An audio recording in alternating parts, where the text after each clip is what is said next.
A girl, once and beautiful, ended up in a grave with a huge sickle across her neck. There were no signs of violence, no indications of any actual crime. Yet, someone was clearly terrified when they forced her into that grave. So scared that they even placed a padlock on the big toe of her left foot. They wanted her to stay in the tomb once and for all, fearing she might rise and take revenge on them. So, a whole community turned against a young lady who wasn't even over 20 years old, deeming her to be of ultimate danger. Do you see what I'm driving at? Let's test your historical knowledge. Who has been feared throughout human history to such an extent that commoners couldn't shake off that lingering sense of dread, even after their passing? If you say witches, warlocks, and vampires, you'd be completely correct. Just a little hint here. If you can't overpower someone physically, you can do it supernaturally. Well, that's at least what people used to think back in the 17th century. Not only was there a sickle and a padlock, but there were also signs of an attempt to twist the girl's corpse in the grave and turn it face down. This attempt had failed, leaving her spine buckled and twisted. By the way, the padlock wasn't necessarily meant to lock a vampire. It was more likely a talisman against evil spirits. That's a peculiar and, let's face it, very cruel way to bury someone. Yet it was a common practice for creating anti-vampire burial sites. The methods for preventing vampires from rising were quite elaborate. First off, let me introduce a term. Anti-vampire graves, known as revenant graves, date back thousands of years and have been found in various locations across Europe. Europe, you heard that right. Now before you say, hey, vampires are a Romanian thing, Dracula, duh, let me convince you otherwise. They are a part of all European folklore, meaning you can find references to them throughout Europe. With new settlements in America, vampire lore spread there too, eventually turning into the Twilight Saga. These anti-vampire burials are characterized by evidence of precautions taken to prevent those who bit the dust from rising. Such measures could include placing large stones on the deceased's legs or even piercing the body with a lance to fix it to the ground. To be completely safe, they could also consider removing the head from the torso. So, burying the body face down, cutting off the head, and pressing the body with a stone were the methods used to keep someone believed to be a demonic being from leaving the grave. Let's return to the poor lady, or rather, the girl. A couple of archaeologists, Dariusz Poliński and his partner, Magna Durodzka, who happened to be partners in both crime and life, stumbled upon her grave. Strangely, all of her 206 bones remained untouched. Yet no gravestone, no name, nothing. Just a lonely grave on a hill in northern Poland. Poliński, a professor of archaeology, and Zagrodzka began piecing together the story of the woman they eventually named Zosha. Carbon dating suggested she had been about 18 years old and had passed away about 350 years ago during a chaotic time in Poland's history. There is little documentation about this graveyard, which seemed to serve as a resting place for individuals marginalized by the community. Was Zosha a poor girl who had been marginalized because life forced her into the worst situation a lady could face? Not really. As the archaeologists delved deeper, they stumbled upon some hints that indicated she might have hailed from a rich family. Her burial featured a stylish bonnet, and the delicate silk along with shiny silver and gold threads found with it suggested that it was part of an elegant headdress. This all pointed to the idea that she had some serious status or wealth. But the way she was buried indicated her outsider status in the village of Pien. Perhaps her presence there was unwanted, hence the idea of her being a vampire, backed up by the manner in which she was forced into the grave and held there. By analyzing the structure of her skull and extricating DNA from her skeleton, scientists created a reconstruction of what her face might have looked like. The specialists meticulously reshaped Zosha's likeness using modeling clay on a 3D printed model of her skull, which proved to be a deeply moving experience. They remarked that while they often worked on face reconstructions, in this case, they also sought to restore her dignity. Utilizing these three methods, the team reconstructed Zosha's 400-year-old face, revealing the human story buried beneath supernatural beliefs. It's ironic, isn't it? First, people tried their hardest to make the world forget her face and prevent her from ever coming back. 400 years later, people did everything they could to bring her back to life. Her picture now is all over the internet, yet we will never see the faces of those who buried her. Alas, this reconstruction project only allows viewers to visually connect with Zosha, but her true story remains a mystery. But what we know for sure is that people who were deemed vampires were badly discriminated against, to say the least. Rumor had it that hungry vampires would even steal people to quench their thirst. Let's use math to prove this rumor wrong and prove that Zosha wasn't one of them. Back in the year 1600, there were only 537 million people worldwide. Yeah, this data may not be very accurate, but it's pretty close to reality. A physicist, Kostas Eftimiou, calculated that if a vampire had been drinking one person's blood each month, humanity would have faced extinction within a few years. Starting with one vampire and a population of 537 million in 1600, this math shows we'd have no humans left by July 1602. But here we are now. Well, while placing a stone on a corpse to make sure the vampire doesn't rise may be something new to you, there are also a bunch of stereotypical things associated with these creatures that you definitely know, such as garlic and mirrors. Funnily enough, even though it's all based on a bunch of superstitions, there's pretty good logic behind the garlic thing. You see, it contains a special compound called allicin, which is a powerful antibiotic. While people back then couldn't know what an antibiotic was, they noticed garlic was pretty effective against various conditions. Since they believed vampires were created by a particular blood condition, they also believed garlic could defeat a vampire. And there's more. There's actually a blood condition called porphyria, which makes people look like real vampires. Their skin is pale and their teeth get bigger as their gums shrink. And guess what? People who have porphyria cannot consume garlic, as it worsens their condition. Wow, that's a cool coincidence. The next superstition is a bit fresher, and it's about vampires avoiding mirrors. The first known reference to the mirrors comes from the book Dracula in 1897. But why wouldn't a vampire show a reflection? Simple. Before the plastic era we live in, mirrors were traditionally backed with silver. Silver was commonly believed to repel evil spirits, possibly because it has antimicrobial properties. Much like garlic, its healing properties may be what was supposed to scare off a vampire. Another reason why suspected vampires may have avoided mirrors is the changes to their appearance from conditions commonly confused with vampirism, like porphyria and rabies. People afflicted with these conditions may have avoided looking in mirrors for that reason, causing others to assume that vampires avoided mirrors.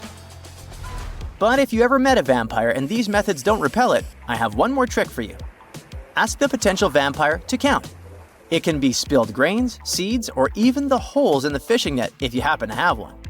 Vampires are into math, so they'll stop to count, delaying them until sunrise. And we all know that vampires don't do well in sunlight. Ironically, it's Count Von Count, a vampire who teaches us how to count on Sesame Street.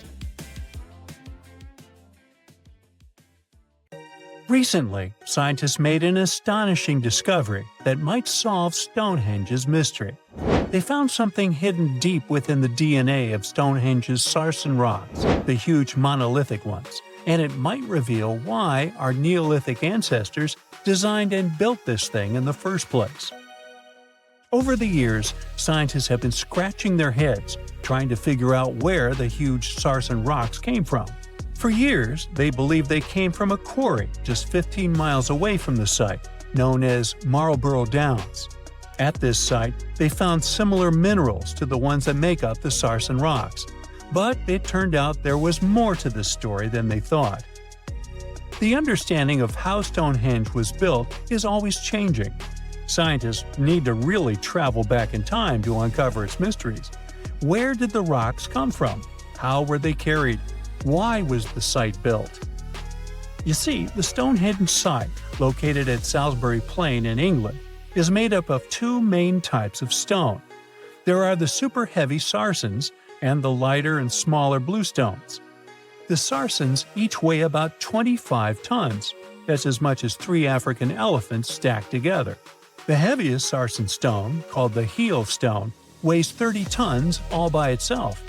Together, the sarsens make that iconic outer ring circle. Inside that circle, that's where you'll find the bluestones. The naming might seem a bit misleading since they're not really blue. They have a bluish tinge to them when they are freshly broken, hence the name.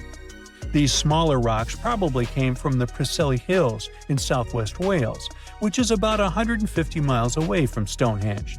They're a bit lighter than the sarsens, but still pretty heavy. The altar stone, which is classified as a bluestone, is the heaviest one, weighing around 6 tons. Its original location still isn't known for sure. To figure out where a rock came from, scientists first have to study their composition. This is like checking the rock's DNA. Then they cross-reference the structure of the rock with minerals in the soil to see if it's a match. Most of the sarsens we see around southern England are actually made of a type of sandstone known as silcrete. Think of silcrete as sand that's been hardened by underground water processes over millions of years. This process mostly happened during a period called the Paleogene, about 65 to 23 million years ago. These sarsen rocks didn't form in one big slab, but in patches, like nature leaving little rock gardens all over the place. Scientists reason the sarsens spread out randomly, forming in isolated pockets. Over time, many were buried under layers of clay and chalk, which helped preserve them. When ancient builders were on the lookout for materials, these sarsens must have looked perfect for something impressive like Stonehenge. Actually, sarsens have been used in everything, from Roman villas to medieval churches, and even in things like road curbs and old field walls. One could say these rocks were the it material for ancient builders, and continue to be popular even into more modern times. This fact made scientists start wondering that maybe not all sarsen stones that were used to build Stonehenge came from the same place. They've identified sarsen sites all over the UK, in places such as Oxfordshire and Kent. After hundreds of years of studying the sarsens, geologists finally had the right type of technology to determine the origin of the stones. Now, I wish I could tell you that it was some undisclosed location very far away from the site. But, as it turned out, the sarsens were originally from Westwoods, the forest near Stonehenge. A new factor came into play when excavations uncovered empty stone holes, showing that at least 6 bluestone pillars were removed from a Preseli Hills site called Wan Main in prehistory. They had a stone circle over there, and it's believed that some of Stonehenge's rocks were recycled rocks from this more ancient circle. If this is true, it might be that Stonehenge is part of a much larger landscape of ancient sites. If this is the case, then Stonehenge is just the cherry on top of a much larger scale project.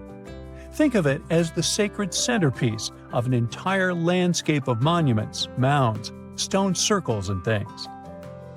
This is why scientists want to find out where the rocks came from so badly. It could lead to why and how Stonehenge was built. Now, Stonehenge didn't just pop up overnight. It was built in several stages over hundreds of years. It's likely that it wasn't a single unified vision, but more like a big community project that evolved over time. With each generation, the builders brought in their own ideas, creating a stone structure that would last for ages. The first stage was around 3100 BCE. That's when people dug out a circular ditch and likely set up some bluestones as sort of a starter ring. Later, they added the sarsens and even topped some of them with horizontal stones to form those famous arches you see today, also known as the trilithons. These ancient builders had some challenges on their hands. How would they move the rocks? There's an old theory known as the ice road that suggests that the rocks were moved by natural icy pathways that formed during the winter. This way, they could slide the rocks down all the way to Stonehenge. But hey, if we're talking about a distance of over 100 miles, that's not too realistic. Anyways, this theory was debunked because it was warmer back then than it is today. There's also the river theory, which suggests that the rocks were floated along the river from the quarry to the site. But if we're talking about sarsen rocks, they're too heavy to float. So there goes that theory. What we're saying is, no one knows how the rocks were moved. Another interesting science tidbit came from all the research done in Stonehenge. A recent laser survey of the stones revealed the different stone working methods used, and has shown that some of the parts of the monument were more carefully finished than others. In particular, the northeast side and the inner faces of the central trilithons were finely dressed. FYI, a trilithon is one of Stonehenge's most famous shapes. It's when two huge monoliths receive a third one on top of them, connecting the two together. This fancy word is simply Greek for having three stones. But anyways, the bigger question, and the reason Stonehenge is so famous, is why it was built in the first place. Theories are all over the place, and some sound like they're straight out of a sci-fi show. So here's a rundown of the most popular ideas. There's, of course, the solar calendar theory. This one supposes that the stones are aligned with the movements of the sun, especially during the summer and winter solstices.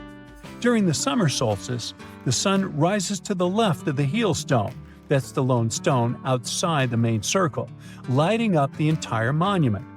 Some say it's the ancient version of a calendar, marking the year's longest and shortest days. Some archaeologists think Stonehenge might have been an ancient healing center. Pieces of bluestone have been found chipped away, possibly by people who believed they had healing powers. The theory goes that people traveled from all over to come to Stonehenge in hopes of a cure for whatever was ailing them. There's also some speculation that Stonehenge was the place to be. Think of it as an ancient gathering spot. Some evidence suggests that communities from distant areas traveled to Stonehenge for gatherings, feasts, and ceremonies. Studies of bones found near the site show they came from all over Britain, making it a sort of prehistoric meetup location. Whoa, there could have been more human species throughout history than we used to think. In one place in East China, Hualongdong, scientists found the remains of a human who lived around 300,000 years ago. They found a jawbone and parts of the skull. They carefully studied these bones to compare them with the bones of other ancient and modern humans. The remains themselves weren't that unusual. We know our human family is really diverse and has been around for millions of years. You know our ancient relative called Australopithecus, right? These fellas lived in different parts of Africa, and they were known for walking on two legs, just like modern humans. But their brains and some other parts of their bodies made them more similar to apes. Their teeth are a good example of how they were like a mix of apes and modern humans. Their canine teeth were smaller than those of apes, but their back teeth were still larger than ours. There were different types of them. You can recognize some Paranthropus because of their big jaws and teeth. One of the most famous fossils of Australopithecus is Lucy, a lady that's about 3.2 million years old. She was found in Ethiopia. So, we know that our family got pretty big from that point, or probably even before it. But it's always great to welcome some new members, which seemed to be the case with this new discovery. Some parts of these bones look similar to the bones of ancient humans, while other parts look more like the bones modern humans have. For example, the person whose bones they found didn't have a real chin. That means we can't put it in any of the groups we know of, like Neanderthals, or maybe even Homo sapiens. So, might we be missing a branch from the human family tree, or an important step in our evolution? What we're looking at here could be some mix between the creatures that became modern humans like us, and the ones that turned into what we today know as Denisovans. It takes time to figure it all out, though. We hadn't known much about Denisovans either, until we found some of their bones in a cave in the mountains. These bones are really rare, and we only had a few pieces to analyze, but their genes told us a lot more about their past than their fossils. Different kinds of humans lived on this planet, but through time, they spread around. One group started living in Africa. Those are our kind, Homo sapiens. Another group went to Europe. That's how we got Neanderthals. But some of these ancient human groups moved all the way to Asia. That's where we can trace a new interesting kind, Denisovans. It seems they're cousins to both modern humans and Neanderthals. The three species actually shared a common ancestor about 765,000 years ago. It's still not clear why Neanderthals and Denisovans took different paths, but one theory says that it was mostly because the Arctic ice sheet expanded southward all the way to the Black Sea, cutting off Europe from Asia. Life, or better yet, the planet, kept them separated for a very long time. Plus, they kept changing places where they lived all the time, always looking for something better, like every other human species before and after them. But this didn't last forever. Scientists found genes from two groups of Denisovans, one in mainland Asia and the other in a place called Melanesia. So not only did they have different groups within their populations, but it also seems that after thousands and thousands of years of developing independently, the members of these three populations, Neanderthal, Denisovans, and modern humans, somehow met again and spread all across the land. 5% of the Denisovan genome lives not in the area where scientists found their bones, but in people that live thousands of miles away in Southeast Asia, for instance, in Papua New Guinea. But scientists believe that the cave where they found the remains of Denisovans might be as far north as they had lived. It would have been way too cold for them to survive if they had gone further north. From there, they traveled as far south as Indonesia. This was possible because, during their time, sea levels were lower than today, so Indonesia was connected to mainland Asia. But they probably didn't make it to Australia since it was still separated by water. These three groups mixed together too. Scientists have found a bone of a girl who had a Neanderthal mom and a Denisovan dad. It's the only first-generation hybrid human we've discovered. She even got a cool nickname, Denny. One of the mysteries about Denisovans is how they disappeared. Maybe they mixed so much with other humans that they just blended in. Or it's possible that modern humans' ancestors were stronger, had better tools, or even brought some diseases that didn't affect them, but affect Denisovans.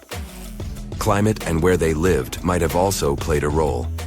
Denisovans lived in a wide range of environments, from cold parts of Asia to tropical Indonesia. Climate changes and the challenges of different habitats might have been really difficult to survive. But it's hard to draw strict lines in our family tree. We're still relatively new at learning about it anyway. Who knows how many new members we are about to discover? Half a century ago, a team of scientists had an idea that a collection of fossils they found at the Great Rift Valley in Tanzania were actually the remains of some new human species. Yup. That was the time when we welcomed Homo habilis into the family. It was a big discovery at that time since people mostly believed that the story of our evolution had been really simple. First, there were Australopiths that looked like apes. After them, there was Homo erectus, the upright man. They most likely lived in Africa around 2 million years ago, but also expanded really quickly across Eurasia.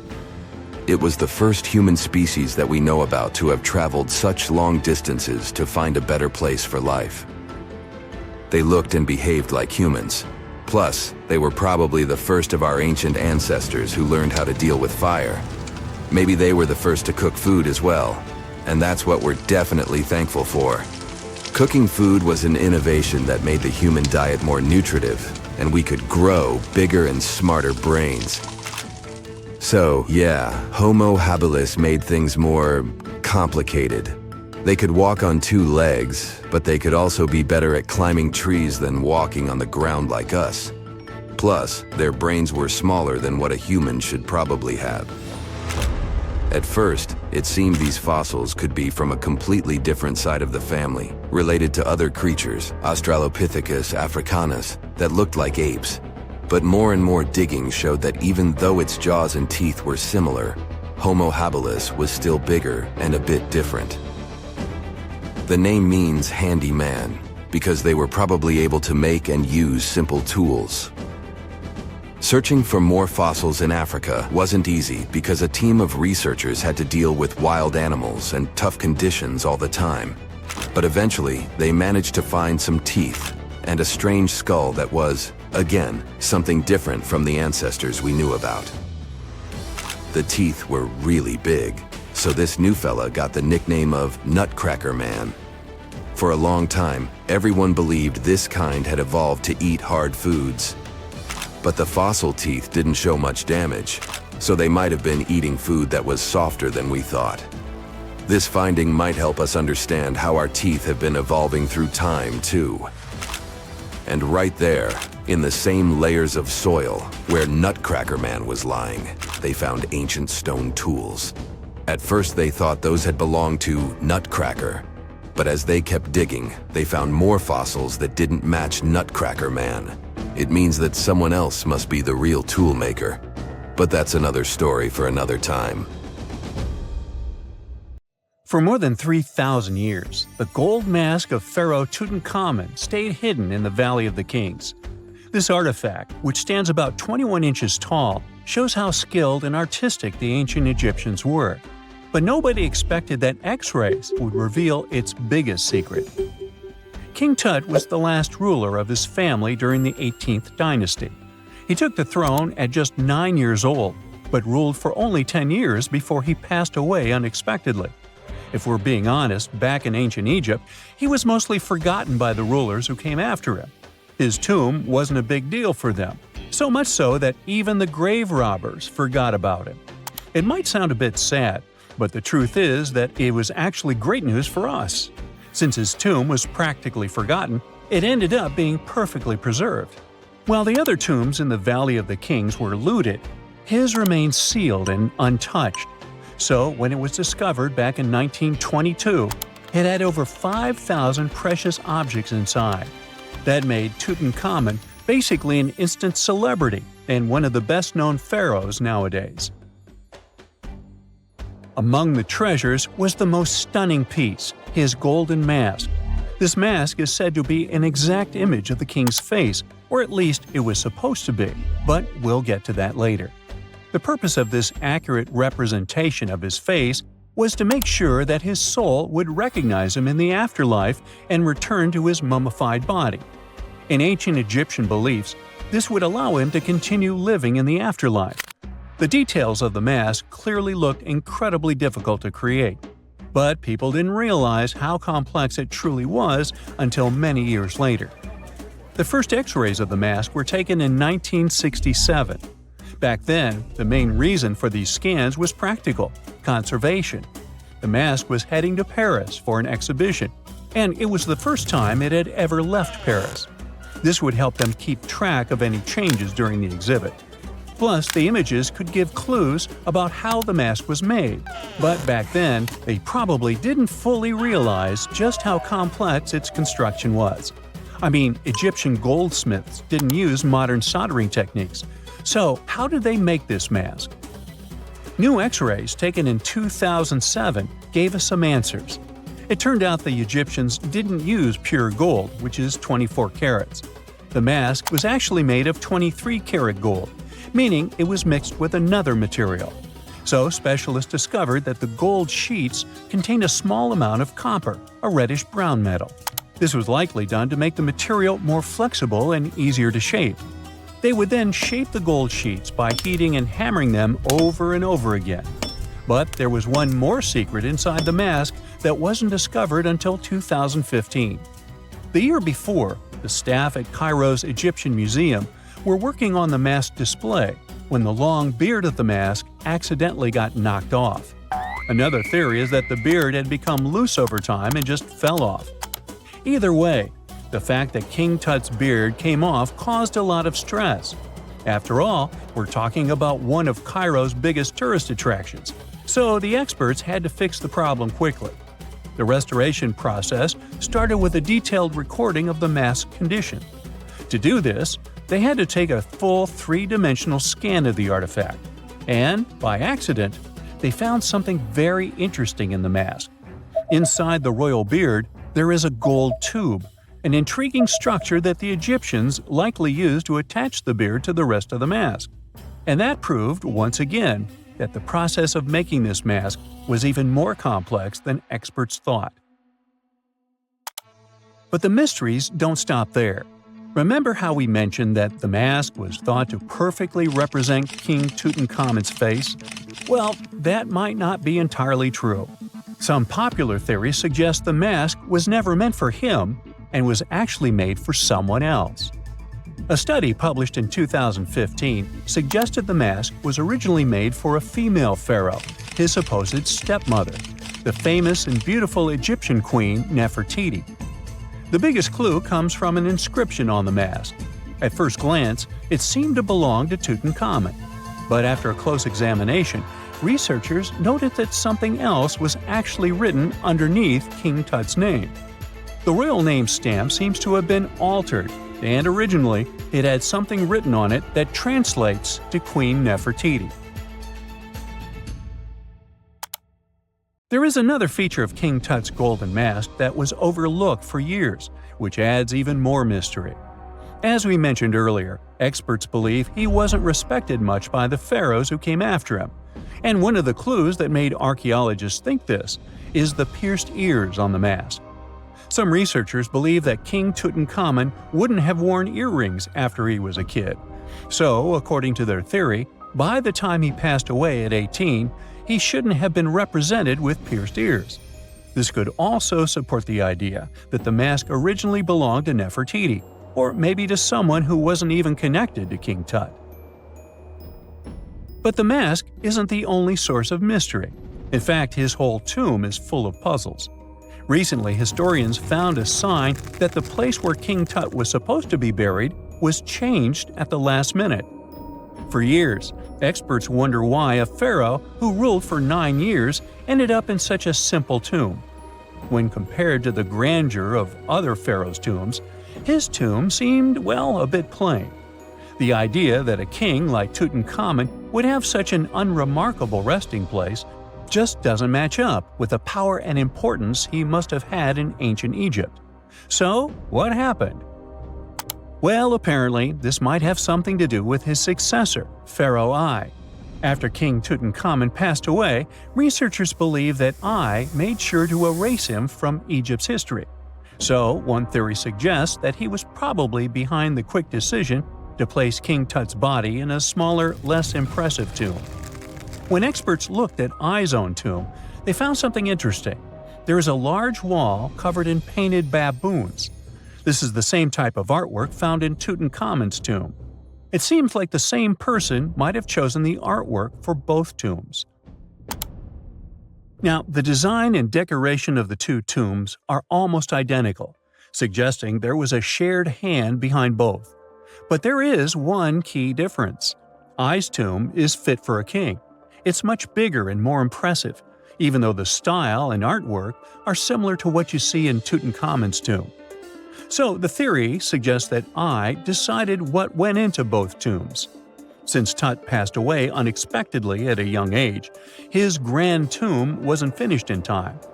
Normally, pharaohs start building their tombs while they're still alive to make sure everything is perfect.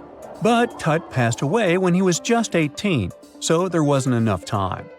I may have taken advantage of the situation, ordering a smaller tomb for Tut and keeping a larger one for himself. Experts believe this theory explains why Tutankhamun's tomb is so simple and how I managed to wipe his memory from history so easily. But in the end, the story of King Tut's mask and tomb is full of mystery and intrigue. Each new discovery sheds more light on what really happened all those years ago. But one thing is for sure, the secrets of ancient Egypt still have much to reveal, and King Tutankhamun will continue to fascinate people for years to come.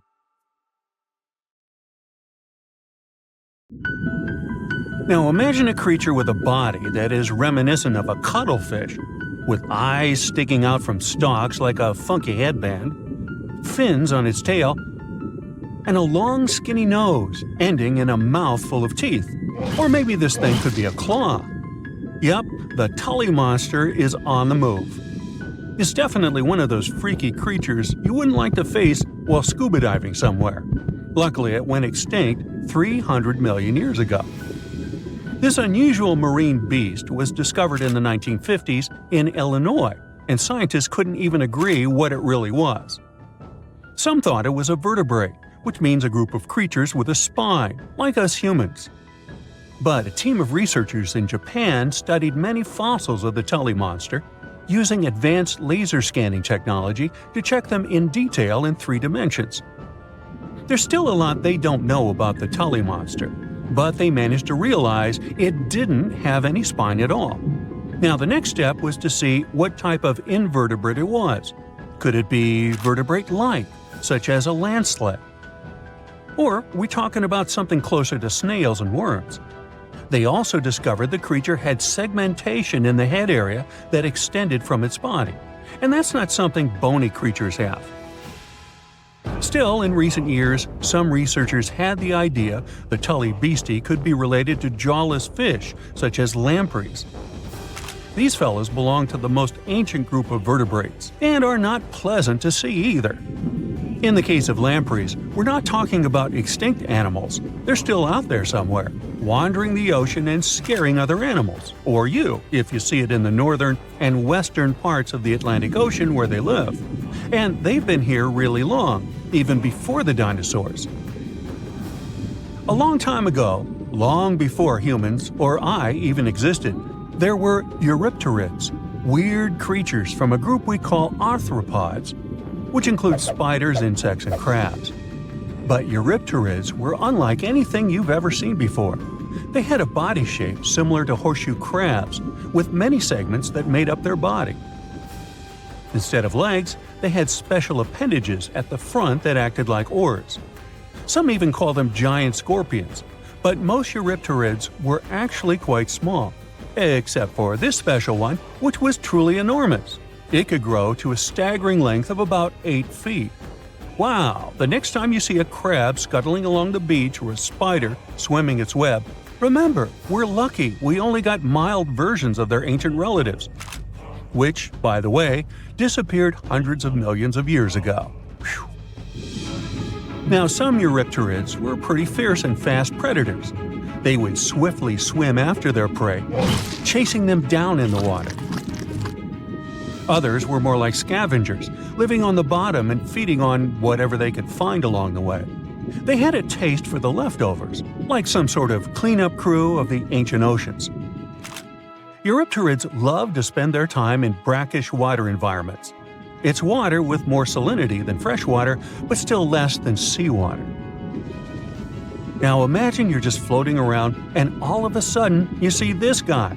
No, it's not some weird tiny spaceship, and you won't see it floating in space, even though that's where it would perfectly fit in, as some weird creature from another planet you'd see in sci-fi movies. You'd actually see it floating in the sea because we're talking about a really small animal with enormous eyes called Dilophosaurus. Each of its eye bulbs was about a quarter of its whole body length. That's what gives it that space look, like it might live on one of the oceans under the surface where we look for life, like Europa, one of Jupiter's moons, or Titan, Saturn's biggest moon. I could easily imagine creatures like Dilophosaurus giving us a warm welcome once we get to Mars, too. Dilophosaurus had great vision. It would keep a keen eye out for any movement in its surroundings. Once it noticed something, it would swiftly launch its spiky appendages forward. At first, these things looked like tools for fixing stuff, but Dilophosaurus actually used them to capture smaller arthropods. The unusual thing is that even though it had such great eyesight, Dilophosaurus still spent most of its time catching prey in brighter waters near the surface. And yet, scientists found its fossils in the rock layers that are more often associated with darker environments, where animals such as deep-sea crinoids and vampire squids reside today. It's confusing. But one of the explanations for this says it's possible these deep-sea creatures actually lived in shallower waters in the past and later ended up in the depths as the geography of our planet changed over time. No one knew what Dilophosaurus really was. It could belong to a group of arthropods, and it seems to me that's where most of the world's weirdest creatures are. Some believe it could be related to mantis shrimp, while others compare it to blind, worm-like crustaceans that live in dark underwater caves. And check out this enormous worm lurking beneath the sandy ocean floor, patiently waiting for its next meal to swim by. These ancient creatures were like stealthy predators, perfectly camouflaged in their sandy lairs. And now, 20 million years later, scientists have found the remains of their hidden hideaways. The burrow they discovered, shaped like the letter L, was found preserved in ancient sediment on the seafloor of Taiwan. It was around 7 feet long and only an inch wide. That's where the ancestors of modern bobbit worms live.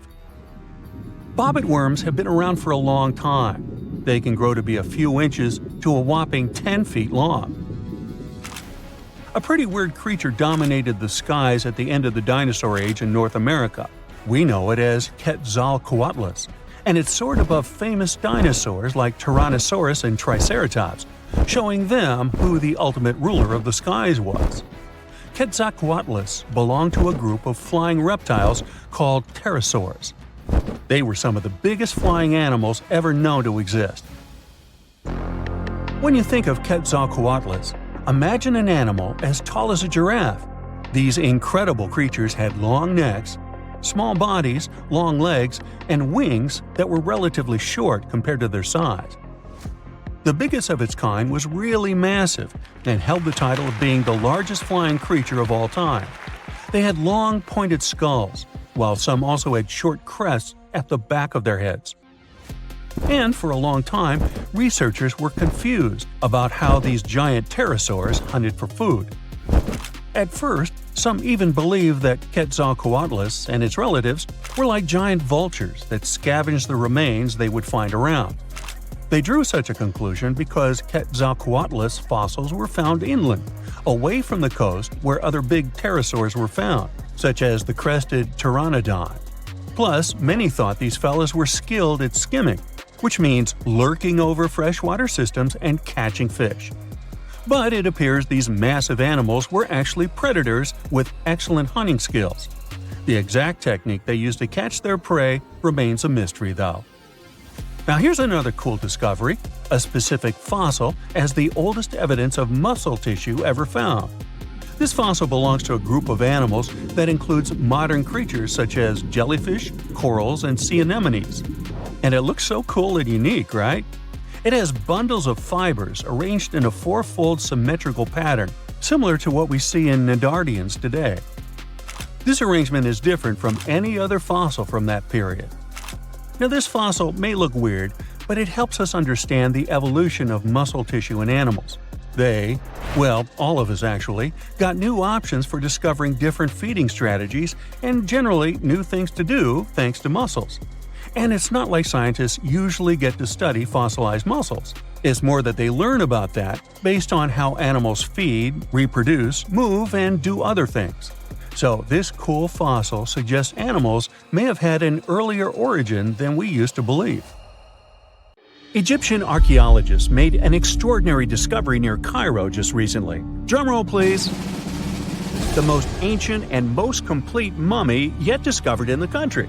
Yes, they were keeping it under wraps. The 4,300-year-old mummy was found in a group of tombs close to the step pyramid of Djoser, dating back to the Egyptian Old Kingdom.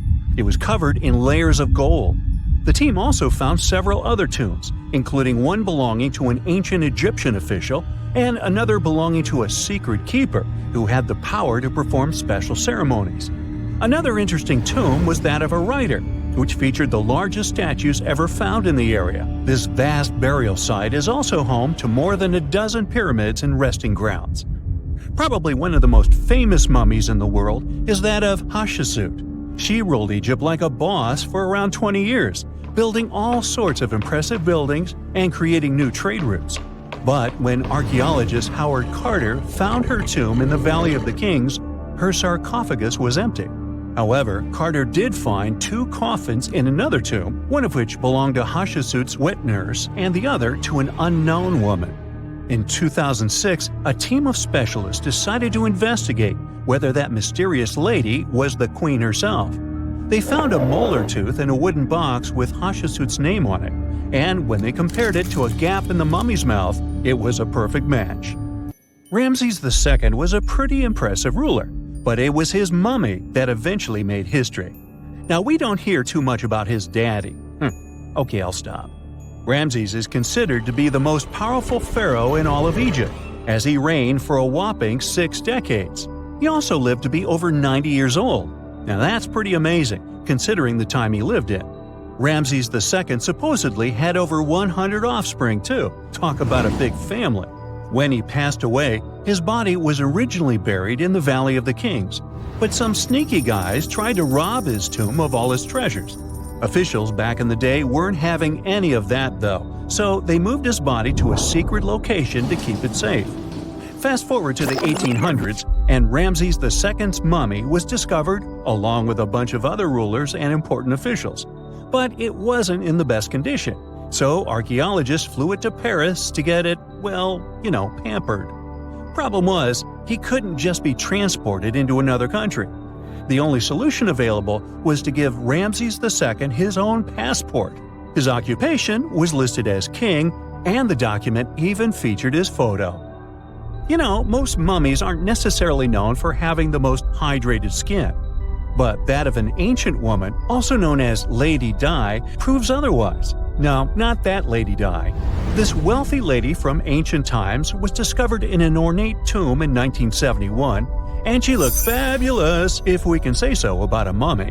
Thanks to the special conditions in her tomb, like the moisture in the environment and the lack of oxygen, her body was almost perfectly preserved. Her skin was soft, her hair was on point, and she was still flexible. The museum that now proudly displays her mummy also shows a ton of fancy items that were buried with her, like dinnerware and musical instruments. Archaeologists investigated the mummy further and discovered that she passed away from a heart attack at around 50 years old. Even though it hasn't been around for over 2,000 years, Lady Di is still making history.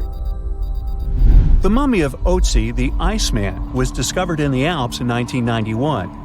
Austrian authorities initially thought he was a modern mountaineer because he was so well preserved.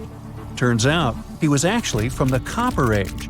He was found in a mountain pass over 10,000 feet above sea level.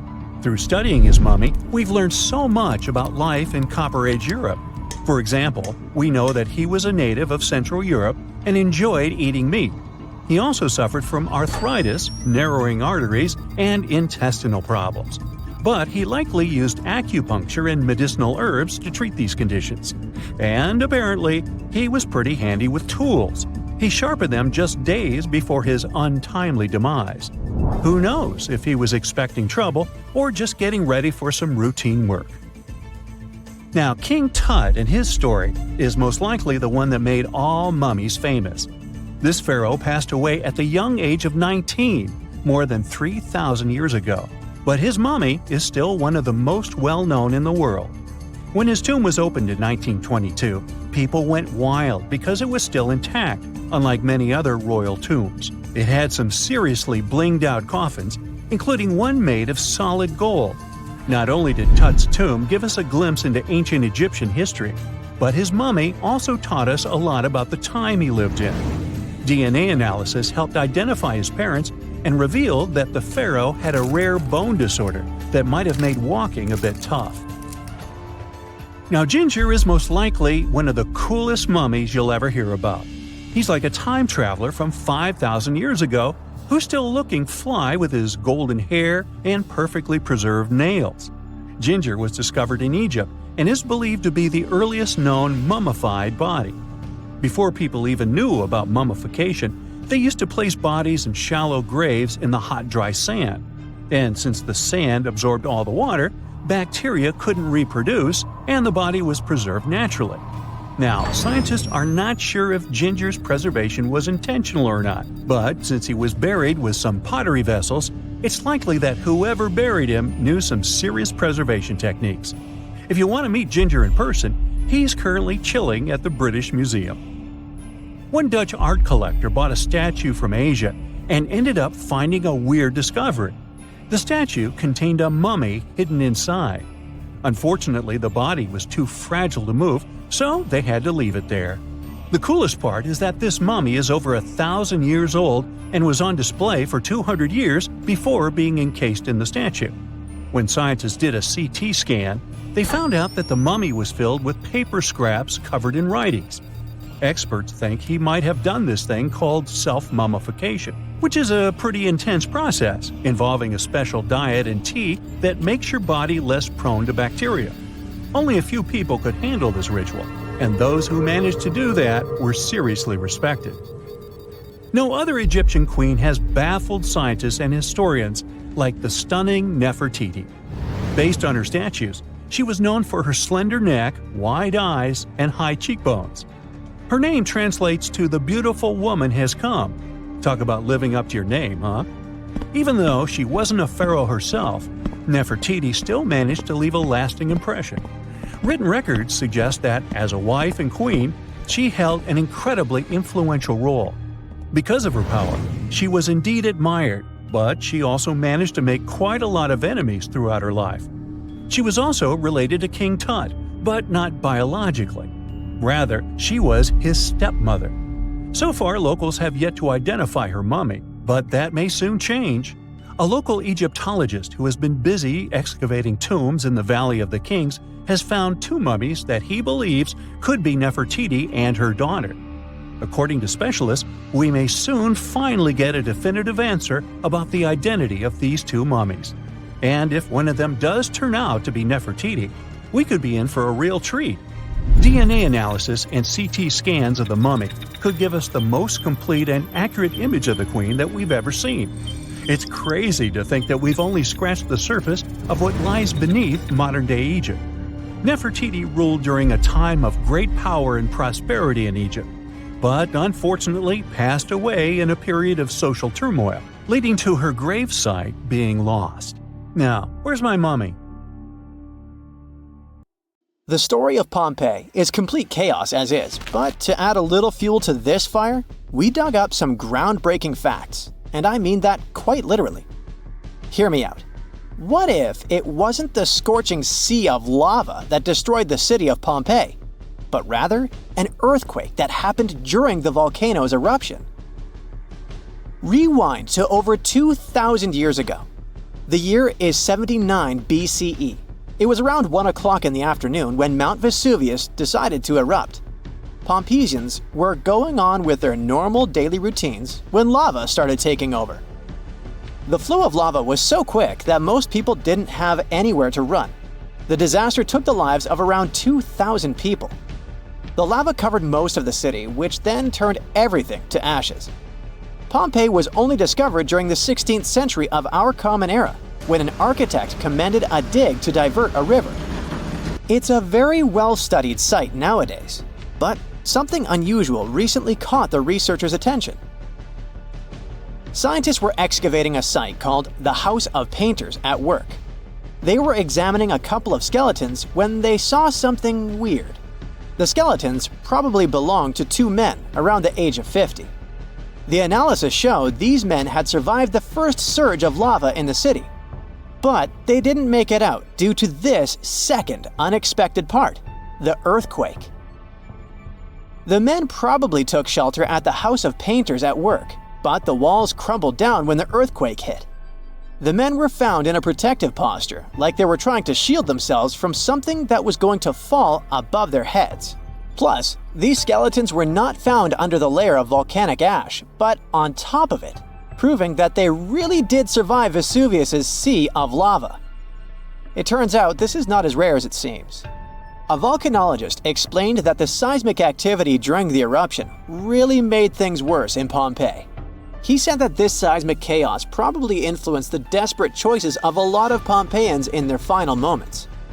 this is not the first time the world heard of a possible earthquake in Pompeii. A guy named Pliny the Younger, who escaped the disaster and witnessed the whole thing, beat these scientists to it in his famous letters. Pliny the Younger was a lawyer and an important person back in ancient Rome. He was an eyewitness to the whole Pompeii disaster, and he wrote in one of his letters that the eruption was followed by a trembling of the earth.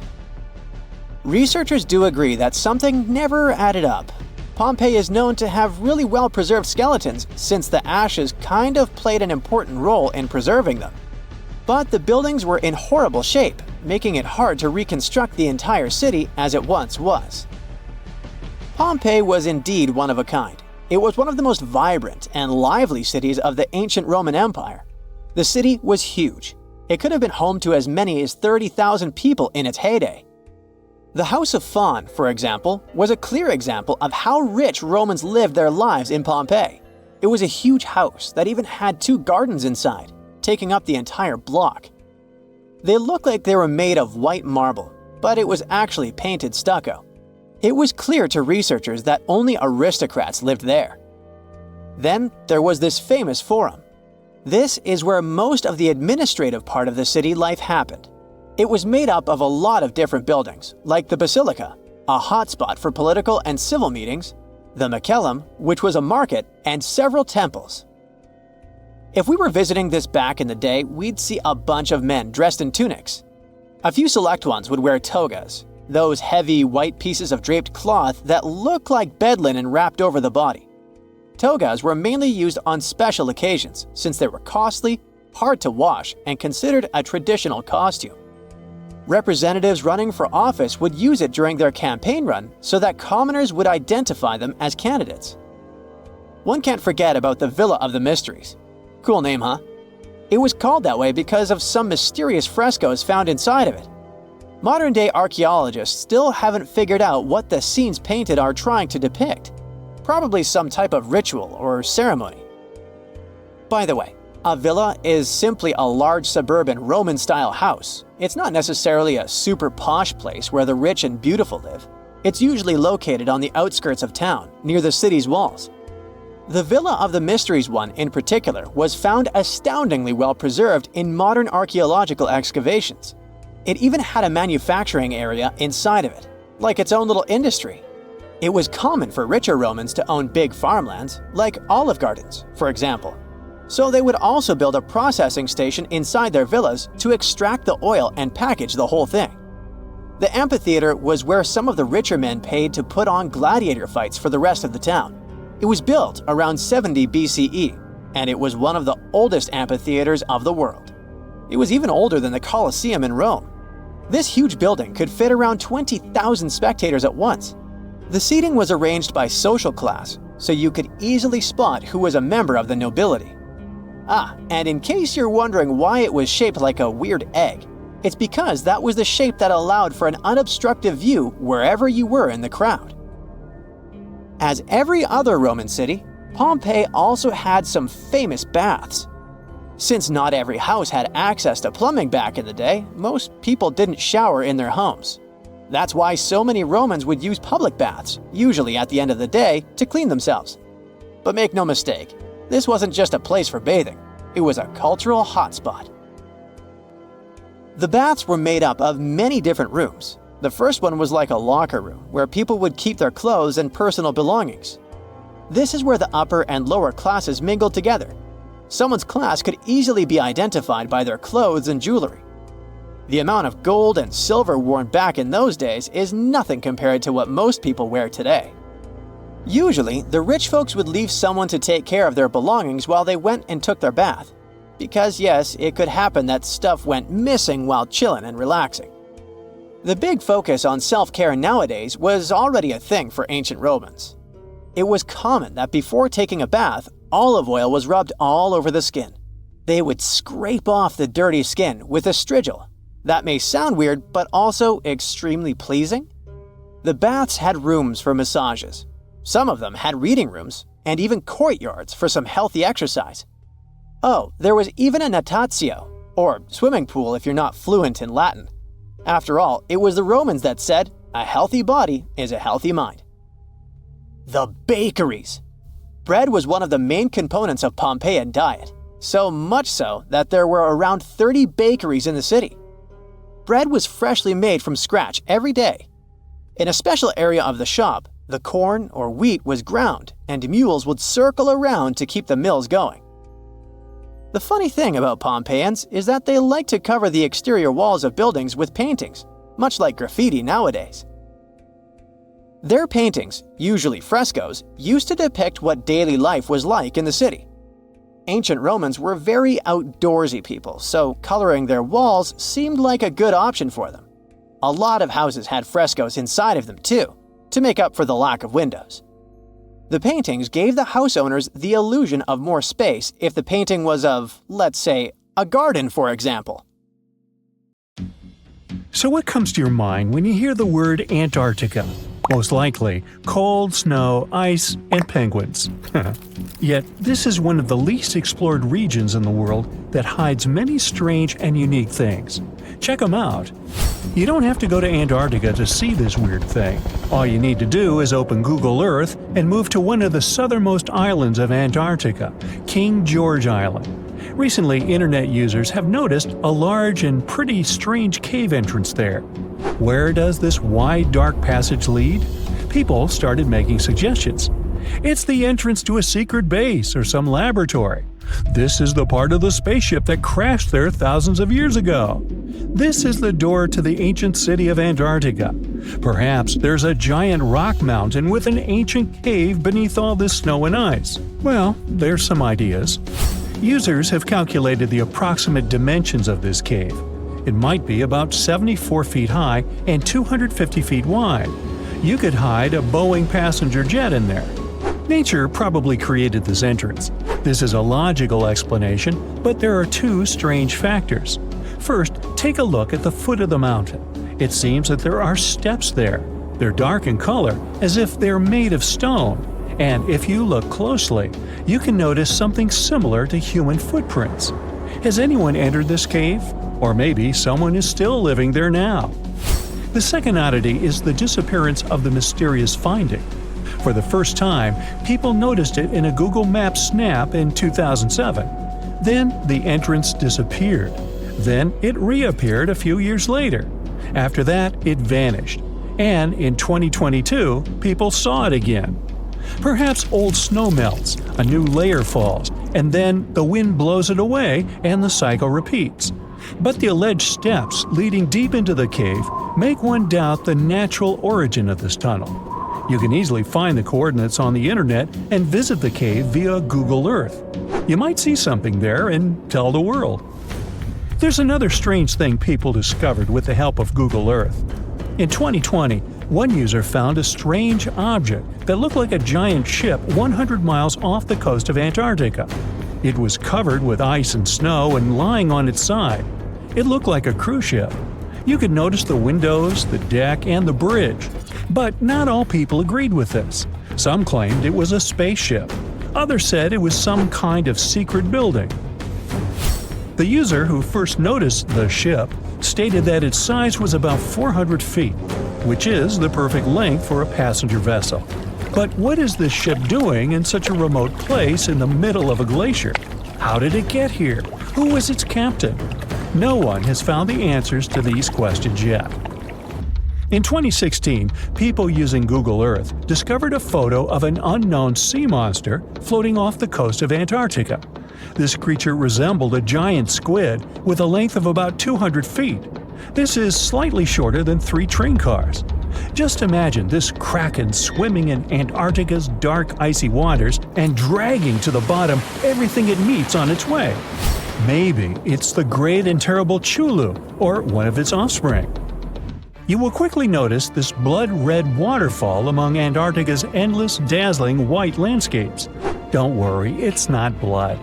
For many centuries, the waterfall has been painting snow in a bright red color.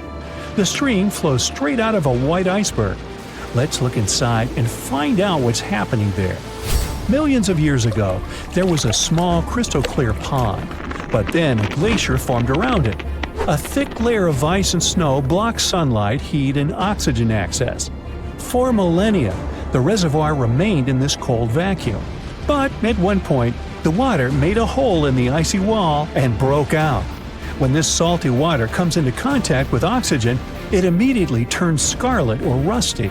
Antarctica is the only place where you can find such a unique natural phenomenon.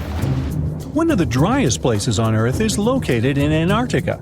It's one of the most lifeless deserts in the world, the McMurdo Dry Valleys. In this desert, you won't see the scorching sun, hot sand, and cacti. A desert means a place with a lack of precipitation and life. The McMurdo Dry Valleys meet these parameters. But this place is also unique for Antarctica, since you won't find glaciers there.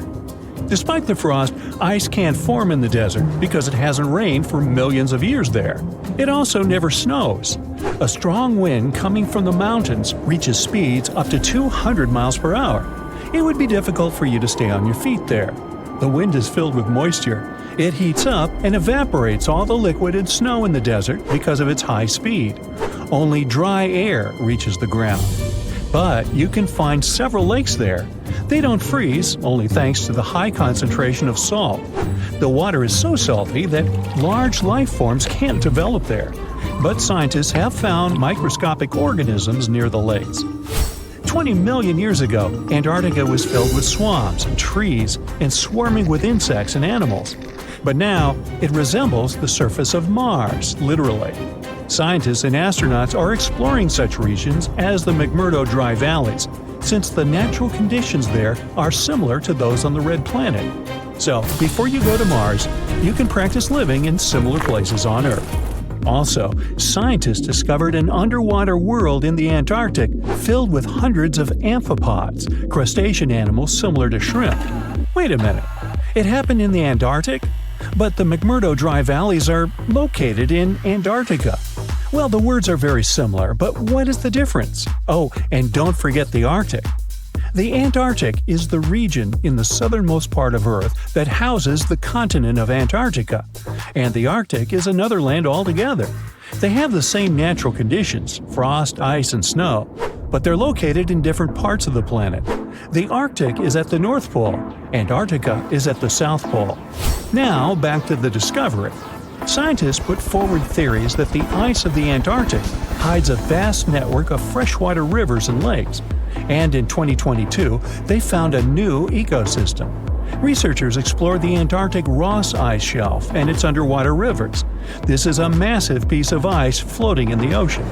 A team from New Zealand used a special drilling rig equipped with a hot water supply to drill a hole 1,640 feet deep. That's more than the height of the Empire State Building. Then, they lowered some video cameras and saw thousands of crustaceans swimming in different directions. So it seems they're very unorganized. In the waters of the Antarctic, you can also meet some of the scariest creatures on the planet. These are sea spiders. They got this name because they resemble land spiders, but they're actually a species of marine arthropods. And unlike land spiders, those in the ocean are much larger. They look like 8 strong legs without a body. One such spider can be a dinner plate in width. Some of them have no eyes and have proboscises instead of jaws. Sea spiders are poorly studied because they live in deep, cold waters. Antarctica hides many little-known animals. There are long tunnels in its glaciers leading to scary darkness.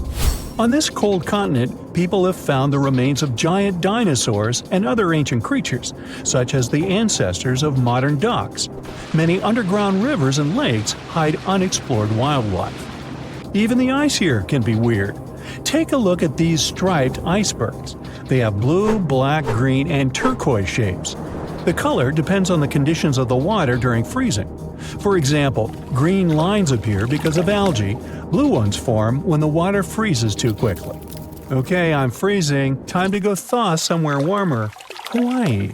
Yeah. Under the burning sun, among the sand dunes, somewhere in the Sahara Desert, you're walking in search of an ancient treasure. Finally, you find a strange rock in the sand. It's big, looks like a large piece of black coal or rock, but something shiny on its surface makes the rock unusual. This unique find is the oldest thing that has ever been discovered on our planet. This rock was born long before Earth appeared in outer space. The unusual meteorite was found in 2020 in a remote area of the Sahara Desert.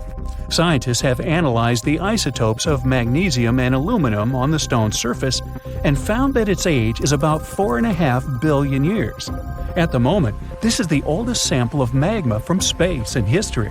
It belongs to a small protoplanet that didn't have time to form completely. It happened a very long time ago when our solar system was forming. Many huge asteroids were floating in space. Some of them were formed into huge celestial bodies, which later became planets. The big rocky planets were absorbing the smaller ones. The rock was part of a little protoplanet that just began its formation, but another huge asteroid destroyed it. The planet shattered into billions of pieces. Some of them became part of other planets. Some flew outside the solar system, and one piece that had been wandering in space until our Earth was formed.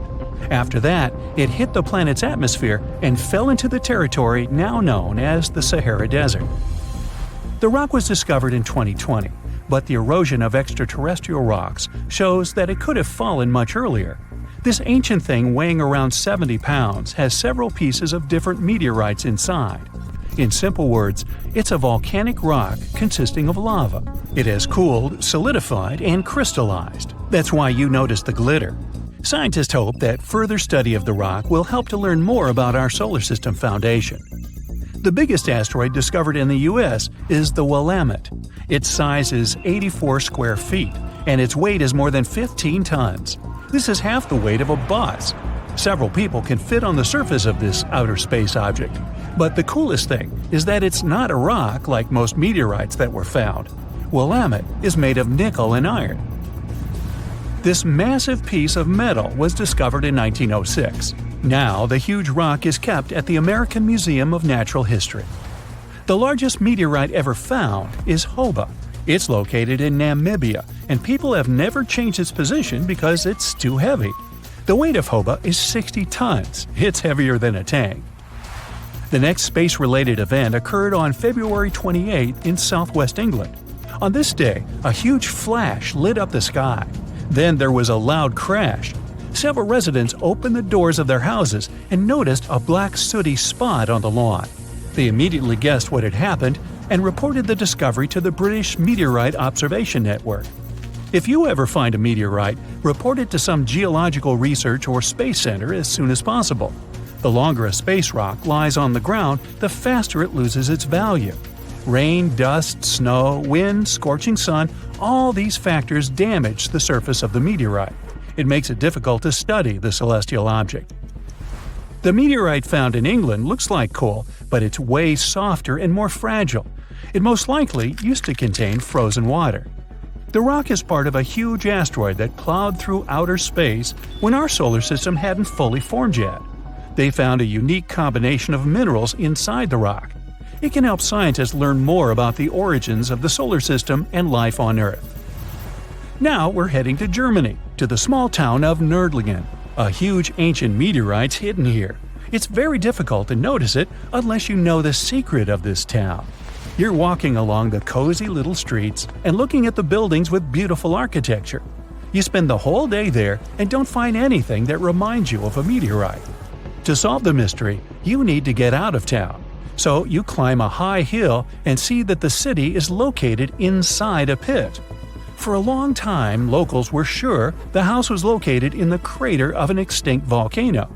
If you look at the houses from a certain angle, you may notice an unusual shining coming from them. In the middle of the 20th century, a group of geologists came here and immediately declared that the crater doesn't look like a volcanic one. The town was built on a huge crater left by a meteorite. The huge celestial body fell here about 15 million years ago. It was so hot that the carbon bubbles inside instantly turned into small diamonds. When people were building this city, they didn't know they were using expensive stones, since the diamonds were hardly visible. The locals never attached importance to the fact that the city walls shine unusually in the sun. Now they believe this place was built from diamonds that had fallen from the sky. Our next stop is in the UK again. This time the rocks are of an earthly origin. The famous Stonehenge. People place circles of rocks here in a certain order. Everyone knows about this archaeological monument, but no one knows the reason for its creation for certain. Another construction built out of mysterious rocks was discovered just 2 miles away. It's called Submerged. It's bigger, heavier, and takes up more space.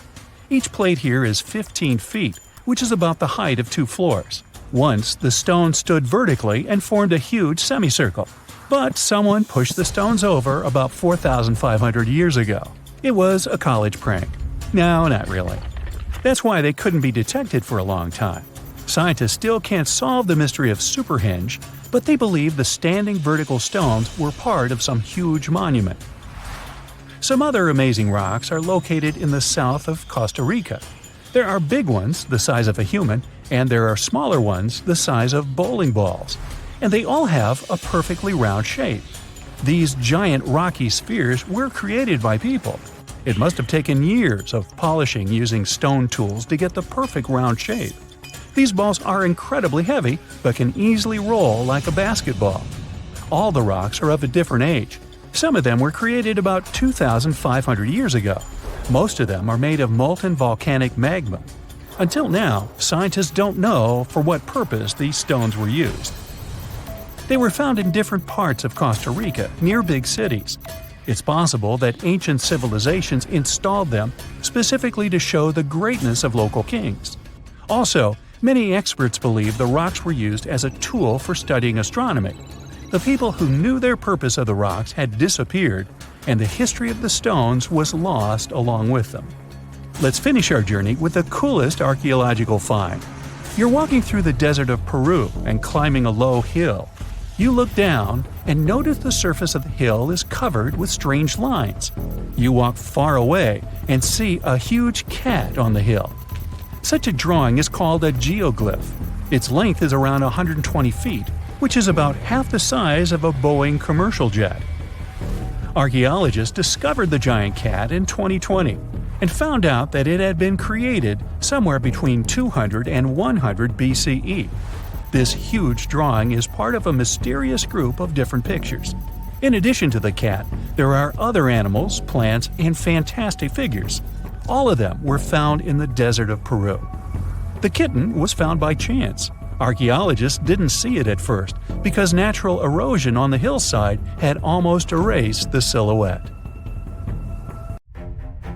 The latest super eruption of Yellowstone occurred 640,000 years ago, and it was long before Homo sapiens saw the light of day. But we were around during another, no less devastating natural disaster. This super eruption took place on the island of Sumatra around 74,000 years ago. That's when an erupting supervolcano wreaked havoc on huge territories, sending up plumes of debris and ash that spread for thousands of miles and caused temperatures on the planet to plummet. The effects of this super eruption were visible as far away as southern Africa. Experts believe they could have impacted early humans there. By the time the volcano erupted, our ancestors had already been using stone tools and had likely known how to produce yarn. And some specialists even think that the Toba super eruption was so powerful it could push our ancestors to the brink of extinction. They claim that Toba might be the largest volcanic eruption to occur on Earth within the last 2 million years. The eruption disgorged so much pyroclastic rock it would be enough to cover the entire United States to the depth of a one-story house.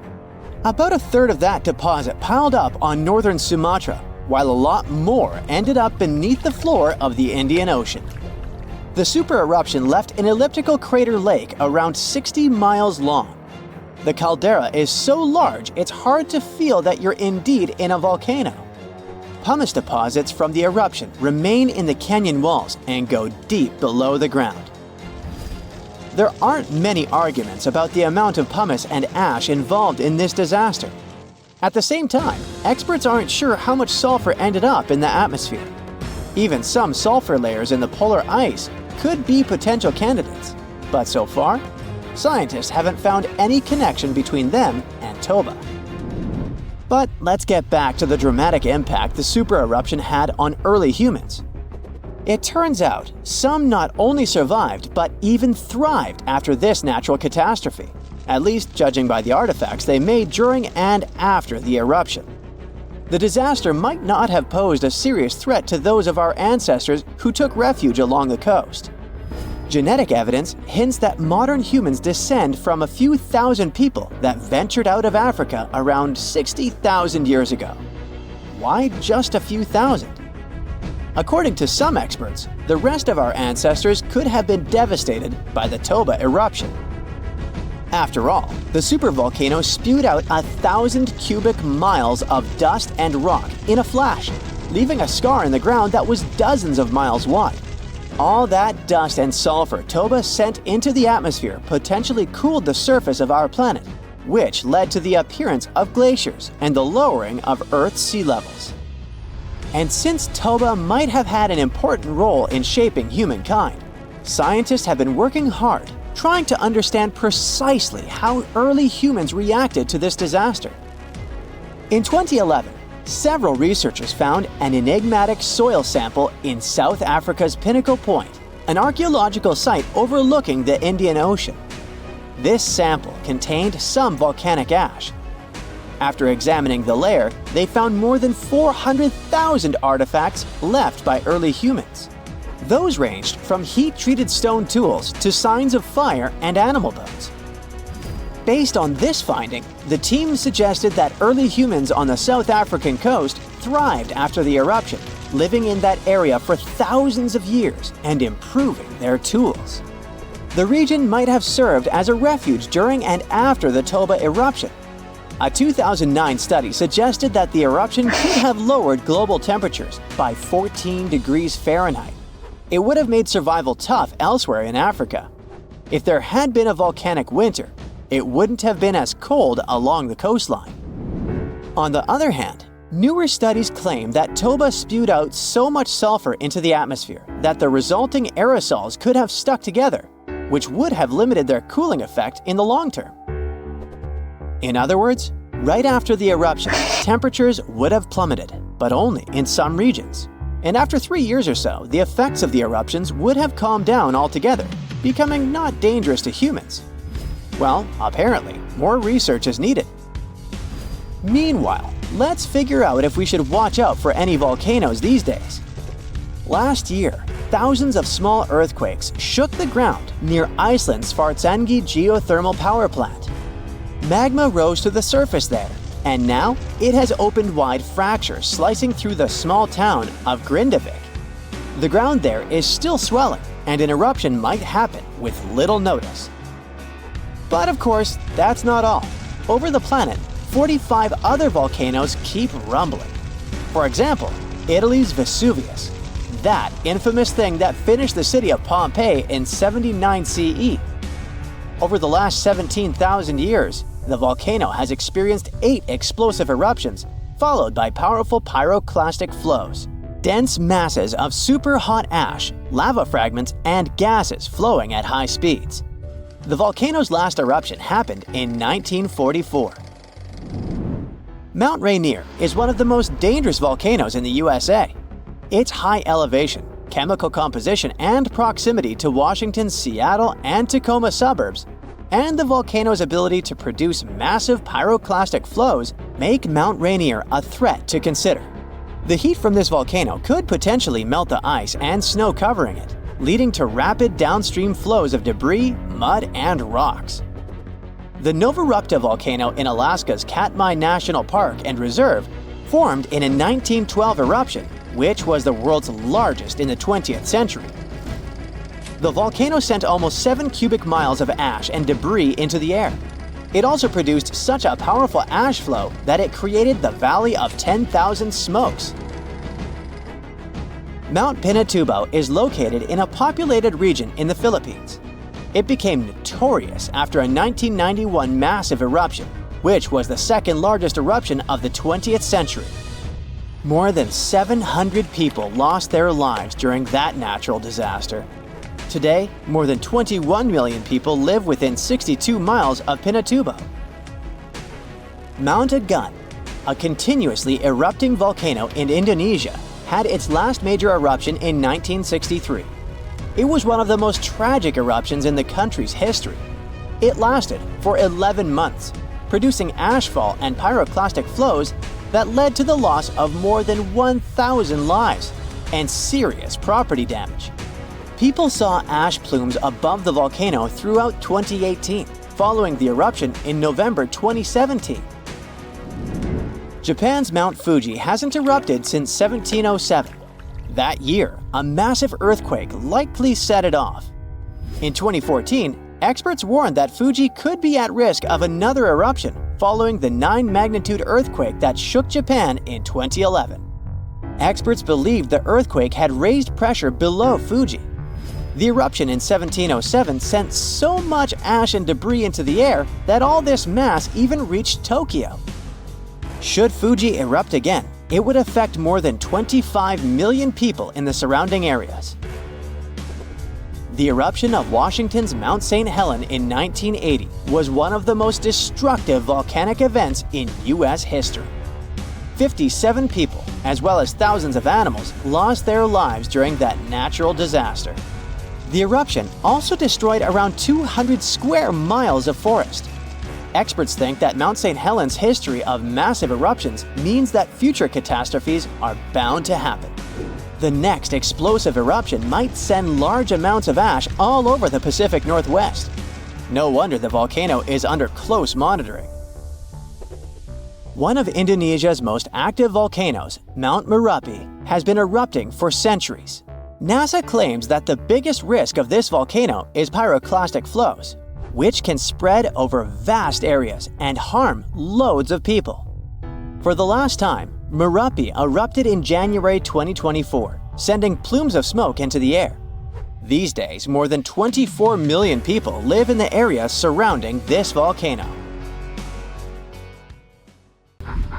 Now, have you ever seen cricket balls that are 3 billion years old?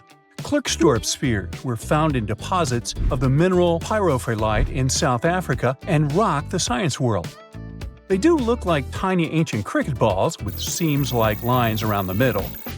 Back in the 1980s, some folks claimed these spheres had been made by an advanced pre-flood civilization we know nothing about.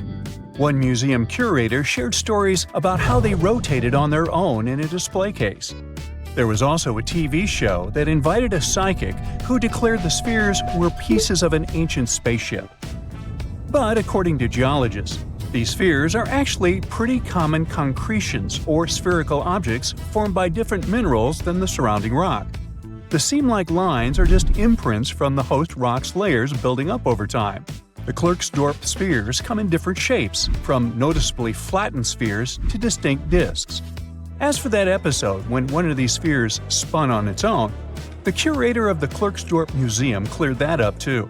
He said that when he put one sphere on its glass shelf when a journalist came to visit, the sphere naturally rotated a bit because it's round.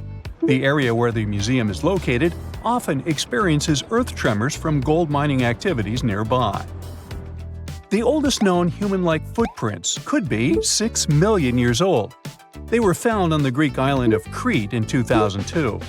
If the number is correct, it would mean that early human ancestors may have migrated between Europe and Africa much earlier than we previously thought. This doesn't mean Africa is not the cradle of humankind, though. It could just prove that early human ancestors moved back and forth between continents. Some researchers believe the footprints were left by a bipedal creature possibly related to an early human ancestor nicknamed El Greco. According to scientists who studied them, the footprints have a very human-like shape, with 5 toes and a parallel big toe. Some scientists are skeptical about it and suggest the prints might be from a late European ape. The new study analyzed fossilized marine microorganisms found in the sedimentary rocks to determine the footprint's age and prove it's actually 6 million years. The next amazing find that keeps scientists entertained is the Dorchester plot. It's a beautifully crafted metal vessel with some fancy geometric designs embossed in shiny silver. The pot was discovered in, who could have thought, Dorchester in 1852 under quite unusual circumstances. During a powerful blast, the pot broke into 2 pieces. Scientists believe it was originally embedded within a rock or boulder known as pudding stone. The rock from which the Dorchester pot emerged is dated to be around 500 million years old, so it could mean the pot itself is also that old. The current and less exciting theory suggests that the Dorchester pot is a Victorian-era candlestick holder. Such things were really trending back then, so it's not a surprise to find such fancy household item from that time. The Dorchester pot falls into the category of ooparts, or out-of-place artifacts. Those are objects that seem too advanced for the time period they're supposedly from. If we accept that the pot is 500 million years old, then whoever made it was way ahead of their times in terms of crafts and tech. One extra mystery is that the pot has an engraving of a plant that most likely disappeared from Earth over 100,000 years ago. Sounds like good proof the pot is really extra old. Now, it looks like the oldest map in Europe is a stone from 4,000 years ago. This Bronze Age slab was found in France in the year 1900 at an ancient burial ground. The carvings on the slab show in 3 dimensions the River Odey network with a fantastic accuracy of around 80% over an 18-mile stretch. There are other stone-carved maps around the world, but this one is unique because it shows a specific area to scale. Looks like the slab's carvings don't just map rivers and hills, but also settlements, barrow sites, and field systems. Archaeologists say the slab wasn't used for navigation, but rather to symbolize power. The detailed markings on the slab might have served to illustrate the domain of a local ruler, possibly a prince or king, to show their control over the territory. When the ruler lost power, the slab was likely repurposed as part of a burial vault. The unique artifact was stored in the cellar of a museum. For decades, no one even noticed until several scholars read older reports about the slab and decided to check it out. They conducted a detailed analysis using 3D techniques. Their research proved that the creators of the slab had not only etched lines into the rock, but also modified its surface to reflect the topography of the landscape with high accuracy. The Salzburg cube, also known as the Wolf's Egg Iron, was discovered in the late 19th century in Austria. Now, don't let the name mislead you. It doesn't look like a cube at all. It's more like a rounded object with 2 flat sides. Down the middle, there's a groove, and the surface is covered with pits and craters. This unique appearance is the reason why many people think it might be something out of this world. Workers accidentally found this artifact when they blew apart a piece of coal. The coal seam it came from is thought to be over 60 million years old. The Salzburg cube moved between museums, mysteriously vanished in the early 20th century, and then showed up again. A professor from Bonn University suggested it might be from a meteor, but they found no evidence of elements that you'd normally see in meteorites, like cobalt or nickel. Then researchers thought it must be a human-made object, possibly a Victorian-era candlestick holder. No one knows the true story of the cube or its current location. Yep, it disappeared again. Have you heard about the Meister print? It's a fossilized sandal print discovered in 1968, and it has sparked a lot of intrigue. There's a trilobite inside the print, which supposedly went extinct around 500 million years before humans even existed. But many historians think this age is an exaggeration. When Meister found the fossil, it was authenticated. But the scientist who did it didn't confirm it was a human sandal print. He only agreed there was a trilobite there. When another scientist visited the site, he found a 6-inch impression he believed was from a child's moccasin. But the footwear seemed to be new. So, could it be evidence of time travel? Proof that humans existed millions of years earlier than we thought? Or a sign that someone else visited early Earth? Or is it just a rock formation that looks like a sandal print? We still don't have the answers. Back in June 1936, a couple was walking along Red Creek in London, Texas. London, Texas? Yeah, when they stumbled upon something unusual. It was a piece of wood sticking out of what seemed to be an ancient rock formation.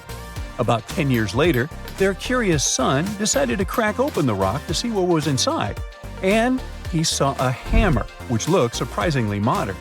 Then, one unique finds enthusiast decided that the rock encasing the hammer was from the Cretaceous period. This would mean that someone dropped a 19th century hammer while dinosaurs like Triceratops were still roaming the earth. So, if this hammer was truly from the Cretaceous period, then the whole evolutionary theory would be wrong. And if the hammer was modern, it would mean the Cretaceous rock formation it came from was much younger than we thought. But the real answer was much simpler.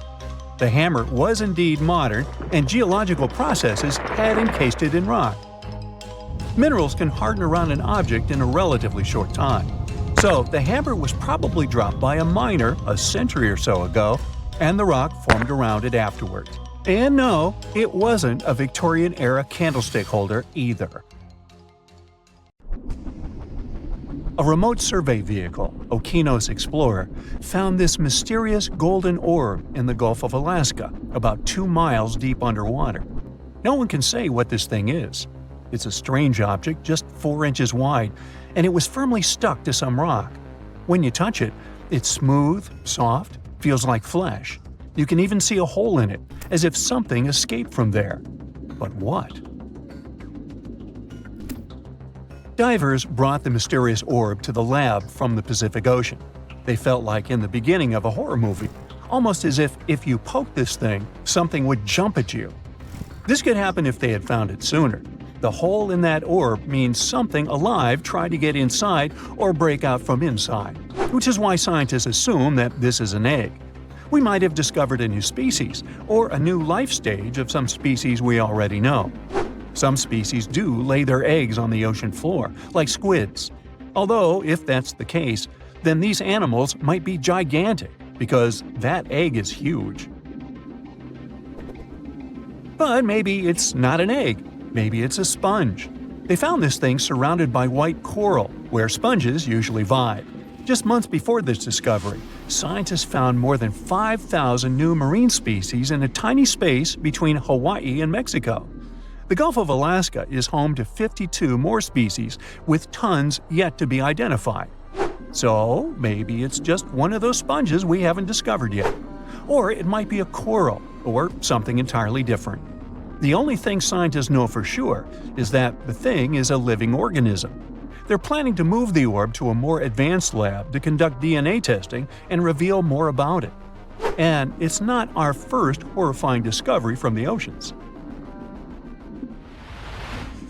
In 2013, 2 rare locomotives were discovered under 90 feet of water off the coast of New Jersey. Scientists think that both of them were lost in the 1850s. For something that's been underwater for 160 years, they're in very good shape, even with layers of rust and barnacles. You can even see their smokestacks, and they sit upright, as if ready to pull into a station any minute now. They're not sure where these locomotives came from. There's no historical record of them being built or lost, which makes their discovery even more mysterious. They have strangely rare steam engines, both about 15 tons, lying 5 miles off Long Branch. The engine models were already outdated even back when these trains were made. They were small and powerful, but were only produced for a short time. Perhaps they were on a journey from Boston to the mid-Atlantic. Then a storm struck. It caused them to either fall off a barge or to be deliberately pushed off to save the ship. Scientists want to restore the locomotive to learn more about them. And this isn't the only gift to the seas humans left behind. Jeff Bezos, founder of Amazon, has found the Apollo 11 F-1 rocket engines in the ocean. During the 1969 Apollo 11 mission, the Saturn V rocket used 5 powerful F-1 engines in its first stage. Each of them produced 1.5 million pounds of thrust. They burned 6,000 pounds of fuel per second, 1.5 million times that of a regular car. These engines burned for a few minutes before falling back into the Atlantic Ocean. Jeff Bezos got inspired by this story and began the search for those engines about a year ago. The team used an advanced deep-sea sonar. They finally found the engines 14,000 feet below the ocean surface. Scientists aren't sure what the conditions of the engines will be. They did have a super-fast impact with the ocean after all, and then laying over 40 years in salt water. But they were built from very tough materials, so hopefully we'll be able to study them. Ideally, Bezos wants to recover them. They're still a NASA property, but he hopes to display them in museums like the Smithsonian or the Museum of Flight in Seattle. Can you imagine finding the famous yellow brick road from The Wizard of Oz at the bottom of the ocean? This thing looks like a man-made road, but believe it or not, it's a natural volcanic structure. Divers were exploring underwater volcanic mountains called seamounts in Hawaii. They wanted to investigate a split in the Seamount Trail. They live-streamed their journey and suddenly stumbled upon something fascinating: a pattern of cracks in the seabed that looks like a brick road. They used a robotic arm to pick up the rocks. The rocks had distinct rectangular blocks separated by straight lines and right angles. Someone joked that it might be a road to Atlantis, and another called it a yellow brick road, hence the name. But after some study, scientists discovered that this dry lake bed was made by super-energetic ancient volcanic eruptions. This is actually fractured hyaloclastite rock.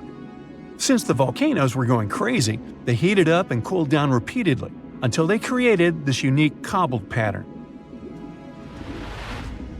On June 20, 2011, the OceanX diving team discovered something extremely weird. They were searching for treasure in the northern Baltic Sea in the Gulf of Bothnia. Instead, they found an anomaly. The thing, dubbed the Baltic Sea anomaly, logically, looked very weird and unnatural. The anomaly is almost 200 feet wide. It looks like a mushroom rising about 10 to 13 feet from the seabed. It also has a huge disc shape, twice the size of a football field. The main part of the anomaly has straight edges and box-like structures. The top has cracks filled with some unknown black material, and it's not made of metal. The object lies about 300 feet deep in the Gulf's waters. The main mystery is why it's there. This discovery did create buzz in mass media. Some people started saying that it might be a sunken extraterrestrial ship, the remains of Atlantis, or a portal to another world. These claims got even more support when we found weird pavement-like platforms surrounding the object. It kind of looks like a staircase. And on top of that, explorers reported that their electrical equipment, like sonar instruments and satellite phones, malfunctioned near the thing. And it's not even some random reports. Researchers from different institutes said that as well. But scientists think that this is most likely a natural geological formation, even if it doesn't look like it. Although they can't really explain what that formation is supposed to be. They have many theories. It could be linked to human evolution, a glacial deposit from the Ice Age, a result of volcanic activity, and so on. Maybe it's even the remnants of an asteroid that landed on the seafloor thousands of years ago. But none of these theories explain why electronic equipment stops working near it. Who knows? Maybe we'll learn the truth someday. But how about technologies that came to us from the distant past? This strange thing is often called the first known analog computer.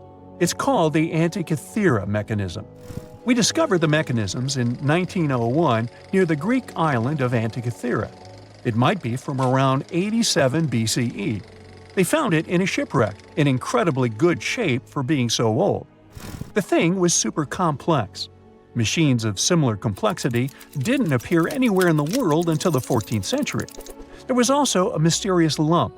When they separated into multiple fragments, they found inscriptions inside. They were hard to read because of all the corrosion, but when they deciphered it with X-ray, they discovered that these were the instructions, telling how exactly to use it. Wow, what a gift to archaeologists! So, it turns out the mechanism was made to predict astronomical positions and eclipses decades ahead. Ancient scientists used this computer to track the 4-year cycle of athletic games, similar to the ancient Olympics. The mechanism had a very intricate structure of 37 bronze gears that tracked the movements of celestial objects. But at least here, we know that these things were made by humans, right? There once was a kingdom where the ancient Egyptians traveled to buy gifts for pharaohs, sort of like an ancient shopping mall. This kingdom, named the Land of Punt, was rich in luxury goods, including gold, aromatic resins, blackwood, ebony, ivory, and exotic animals like leopards and baboons. All of these sound like great gift ideas to me. The Land of Punt was an especially important trading partner for Egypt for over 1,000 years. But if you plan to go there, The bad news is that it hasn't survived to these days, and nobody knows for sure exactly where Punt was located. We only know about it from records. The most famous of them were left on the walls of the temple of Queen Hatshepsut, who had sent an expedition to Punt. Scientists have been trying to find the exact location of this rich land for over 150 years. It could have been southeast of Egypt, in a coastal region south of it along the Red Sea, Gulf of Aden, and the Indian Ocean, or it could have covered the Horn of Africa and the area across the sea in southern Arabia. Now researchers were finally able to narrow down the possible locations thanks to a study of baboon mummies. Ancient Egyptians admired baboons and even thought they were related to the deity of the moon and wisdom. One species, the sacred baboon, was often shown in wall paintings, sitting with its tail curled to the right, and was mummified in this position. Another type, the olive baboon, was wrapped up in one giant cocoon.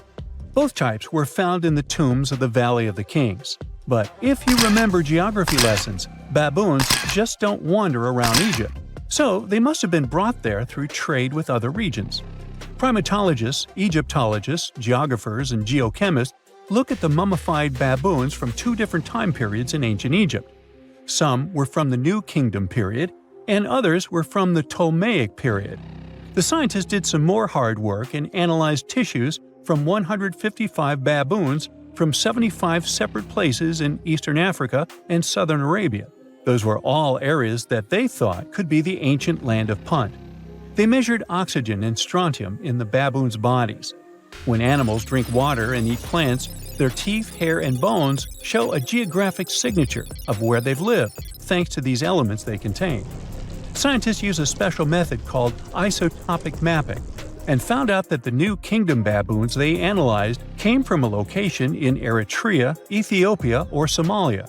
5 mummified baboons from the Ptolemaic period had strontium levels that matched those found in Egypt. So, ancient Egyptians might have had a special place to breed and keep baboons, probably in Memphis, a city in Lower Egypt, not Tennessee. Meanwhile, paleontologists from New Zealand got lucky, as some boulders had split open from the tide and revealed fossils of the largest penguin that has ever lived on Earth. The scientists used laser scanners to make 3D models of the ancient penguin bones. They compared these bones to the flipper size of modern penguins and did some math as to how much the old penguins might have weighed. Today, the biggest penguins, emperor penguins, weigh between 55 to 100 pounds. Researchers think that the penguins from the past that they found weighed around 340 pounds, real giants in the penguin world. These huge flightless birds lived in the oceans around New Zealand more than 50 million years ago, after the dinosaurs went extinct. They totally took advantage of their big bodies to stay warm in the cold water. They might have even traveled the world thanks to it. And they'd scare off any predators, but they didn't have any. The asteroid that took down the dinosaurs also got rid of most big marine reptiles, and the ancestors of seals and whales were still living on land. Back in 1992, 4 farmers in China were draining water from their ponds and accidentally bumped into a ship full of gold and ancient statues worth millions. Just kidding, they actually found the Longyou caves. Those are 24 big caves created by people a long time ago. Even though they are so large and well-made, no one knows who built them, why they were built, or how they were built. Experts think the caves are at least 2,000 years old, but they don't understand why these caves aren't mentioned in any historical records. All of the Longyou caverns look the same and aren't connected to each other. Each cave has one entrance connected to a vertical shaft with a carved staircase. Rain and water from the surface can flow into the caves through these stairs. To manage this water, the caves have special grooves, channels, and a system to catch the water at the bottom. So it looks like the ancient builders were real pros when it came to drainage and water management. Maybe my town could learn a lesson from them, as it turns into Venice after every heavy shower. Anyway, the caverns were built below a hill, named after a bird that is one of the most respected creatures in Chinese mythology and culture. It symbolizes all the best things, like high virtue, grace, and the union of yin and yang. Scientists think there could be a connection between the caverns and the bird, but it's just a theory so far. Experts from the National Institute of Ocean Technology in India were doing their routine pollution surveys when they found some structures that looked like a city underwater. Using special sonar technology, the team found big geometric shapes on the ocean floor. They brought up different items from the site, like pottery, beads, sculptures, parts of walls, and even human bones and teeth. They thought the ruins belonged to a civilization older than the Bronze Age Indus Valley Civilization, which is the earliest urban culture of the Indian subcontinent that we know of so far. But not everyone joined in on celebrating this awesome discovery. Some archaeologists refused to believe it and thought it could be some computer tricks. And even when they saw hundreds of artifacts from the ocean floor, they said an ancient river could have brought them there from someplace else. The team that discovered the underwater site decided to prove they were right. They chose a piece of wood as their main evidence. They tested it and found it was 9,500 years old. That could be the age of the entire site. Skeptics still insist that we can't rewrite all human history because of one piece of wood. Even 23 years since the discovery, no one is sure about the final answer. This is partly because it's hard to explore the site. It's in extremely dangerous waters with strong currents and riptides. During the cool Antarctica summer, from late November through January, geologists from the University of Wisconsin-Milwaukee climbed the frozen slopes of the McIntyre Promontory in the Transantarctic Mountains. High above the ice fields, they looked through the mountain's gray rocks for fossils from when the continent had green forests. By the end of their trip, the geologists found fossil pieces from 13 trees. These fossils show that the trees are over 260 million years old. This means the forest grew at the end of the Permian period before the first dinosaurs even appeared. More than 90% of all species on Earth disappeared back then, including the polar forests. These trees would have been very tough if they grew in Antarctica and could have survived. But a huge increase in gases like carbon dioxide and methane must have taken them down. This Antarctic forest is a terrific way for us to see what life was like before the extinction, and we might even understand what caused it. It also shows us how plants were different back then from those we are used to now. Most people know that pyramids were built as grand tombs for the pharaohs, designed to ensure they had a smooth journey to the afterlife. The Great Pyramid of Giza, for instance, was constructed for the pharaoh Khufu. But what most people don't know is that this whole pyramid building trend started right here with the step pyramid of Djoser about 4,700 years ago. This massive structure was built for Pharaoh Djoser, a ruler from Egypt's 3rd dynasty. It rises 7 layers high above the ground and stands about 200 feet tall. We think of it today as a phenomenal architectural project, but for ancient Egyptians, the step pyramid of Djoser turned out to be more like a massive experiment, a trial run, if you will, to perfect their building skills before they moved on to even more ambitious pyramids. Reaching new heights is super exciting, but the real mystery is what is going on below the ground. In this pyramid's underground labyrinth, there is a network of tunnels stretching about 3.5 miles long.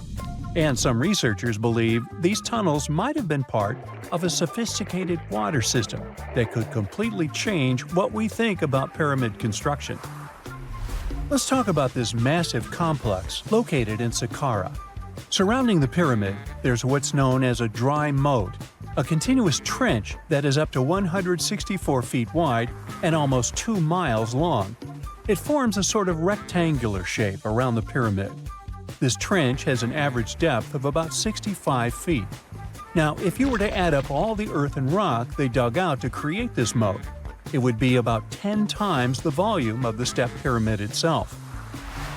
For the longest time, people just assumed this trench was nothing more than a huge quarry, a place where they dug up stone and clay to build the step pyramid. Makes sense, right? But when you take a closer look, it doesn't add up. The trench is too narrow and deep to be practical for mining, and its layout doesn't match anything we know about ancient Egyptian quarrying methods. Plus, some sections of the trench are actually covered with a rocky ceiling, which would have made it nearly impossible to use as a quarry. Another theory suggests that the dry moat had some kind of spiritual significance. Maybe it was a sacred place, where souls of nobles gathered to serve the late king in the afterlife. There are even niches in the walls that work as a hint at this spiritual function. But most researchers believe that this purpose likely developed much later, long after the complex was built for Djoser. So, what was the moat really designed for? In 2020, a researcher came up with a pretty intriguing idea. It is possible that this trench was actually designed to collect and manage water, especially after heavy rainfalls. Now, that makes sense when you consider the location. The moat sits in an area that could easily have been flooded by runoff water from nearby plains. This could also explain why the trench wasn't used for new graves until much later when the climate became drier and less prone to flooding. The story becomes even more intriguing, as this trench appears to be part of a larger, more complex hydraulic system within the Djoser complex. It is like the trench has several compartments, carefully carved out of the rock and connected by tunnels. These compartments likely served as a part of a water treatment system, where water would flow from one compartment to the next, getting cleaner as it moved along. Now, here is where things start to tie into the pyramid itself. The Djoser complex has a series of underground shafts, and some researchers think that water from the moat's deep trench might have been used to power a hydraulic lift system. And this giant water-powered elevator could have been used to raise the heavy stones needed to build the pyramid. It worked like a volcano, but instead of lava, water did the heavy lifting. Imagine a big deep hole in the ground at the center of the pyramid site. Inside this hole, there was a huge wooden platform, kind of like a giant raft that could move up and down. When the workers wanted to lift a heavy stone, they would fill the hole with water. As the water rose, the wooden platform started to float up, carrying the stone with it, almost like a giant water-powered elevator. When the stone reached the right height, the workers slid it off the platform and onto the pyramid. The idea is that water from the deep trench, after being cleaned and filtered, would flow into these shafts. A massive float, possibly made of wood, would then rise as the water filled the shaft, lifting the stones up to where they were needed for construction. Once the stone was in place, they'd let the water out, lowering the platform back down to the bottom, ready to lift the next stone. This fancy hydraulic lift system could have been a game changer, making the whole building process a lot faster and more efficient without using a lot of workforce. It is like the ancient Egyptians were already embracing the whole idea of work smarter, not harder. But of course, not everyone is on board with this theory. Some experts argue that the area where the step pyramid of Djoser was built couldn't have held enough water from occasional rains to maintain such a fancy hydraulic system. The main theory suggests that, in the past, there might have been some kind of lake nearby that would have filled up after a period of rain, and this lake could have supplied water to the complex's hydraulic system. But there is no mention of such a lake in any ancient Egyptian writings, so it might be more of a what-if situation than a reality. And then there's the issue of the hard work itself. Remember when I said this method could have allowed the ancient builders to raise stones with far less effort? Well, that might not be entirely true. According to some experts, just building this hydraulic device would have required a lot more heavy work than simply moving the stone blocks using good old-fashioned manpower. And let's not forget, the step pyramid of Djoser is like a baby pyramid compared to those that came later.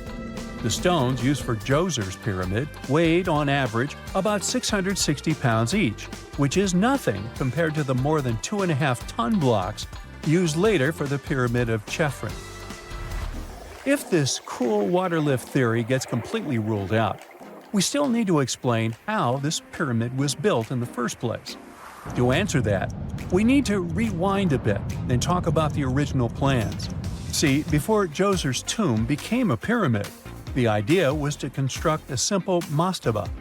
This type of tomb was pretty common in earlier periods, a flat-roofed, rectangular structure with sloping sides.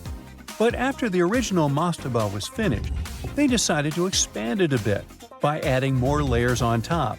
and then they added even more layers, until the construction reached 6 distinctive steps, each one smaller than the previous. And they probably did all this by raising those heavy stones using ramps, not a water-powered elevator.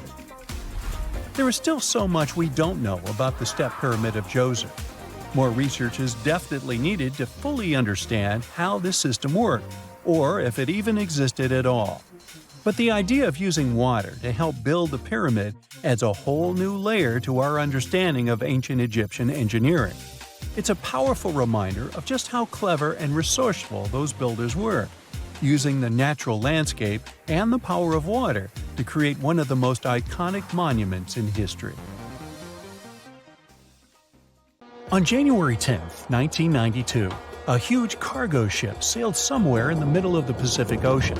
It got caught in a strong storm. Its waves battered the ship frightfully, and some of its containers fell into the water. One of them opened and released some 29,000 rubber toys. There were yellow ducks, frogs, and blue turtles. From that moment, their journey of almost 20,000 miles across the world's oceans began. This enormous number of toys survived many years of storms, salt water, encounter with marine animals, and countless days under the scorching sun. The ducks even ventured into the icy waters of the Arctic and swam through the spot where the Titanic sank.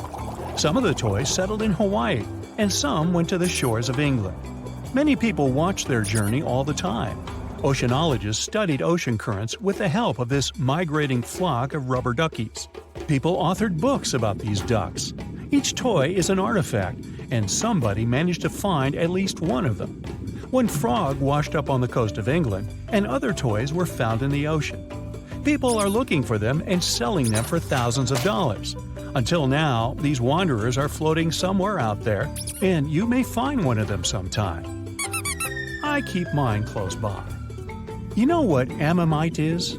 It's a kind of a big ancient seashell with a spiral on its back. So, the coast of Washington hides many fossils of these animals. One day, a group of scientists went there to find these prehistoric things. But instead, they found a massive bone of an unknown dinosaur. The problem was that the fossil was stuck in a coastal rock. Paleontologists dragged a stone saw to get the find. They extracted the bone and discovered it belonged to an animal that lived about 80 million years ago. It was a theropod, a predatory dinosaur that moved on 2 legs. T-Rex and velociraptors belonged to this species. It's not proven exactly who this bone belonged to, but researchers say the descendants of these dinosaurs are modern birds. In 2008, on the shore of Brighton Beach, people discovered probably one of the most unusual things that have ever been thrown on the shore. This was a big 8-foot Lego man. He was whole and looked great. It's unknown how long he stayed in the ocean and ended up here. The discovery attracted the attention of locals and the district administration. The Lego man looked so cool on the beach that the people at City Hall decided to leave him there. Nobody knows the true story of this giant toy. Some say that Lego Man arrived from Denmark. There's a Legoland theme park, maybe the toy came straight from there. Others are sure that it fell from some passing ship, see rubber duckies. But of course, there's a high probability that this is all part of a PR campaign. Even if it's not, it's still a great ad. In 2010, locals found a giant tree washed up on the beach on the shore of La Push, Washington. Several people could fit inside its trunk. There's enough room to squeeze in a bed, a table, a TV, and even throw a small party. And the height of the tree itself reached about 200 feet. This is almost the size of a Boeing passenger jet. There were a lot of discarded trees on the shore that day, but this giant was the king among them. High tides and fierce winds brought it ashore. Storms occur often in this region. During this time, rivers flowing through the area spill over the forest and dump large trees.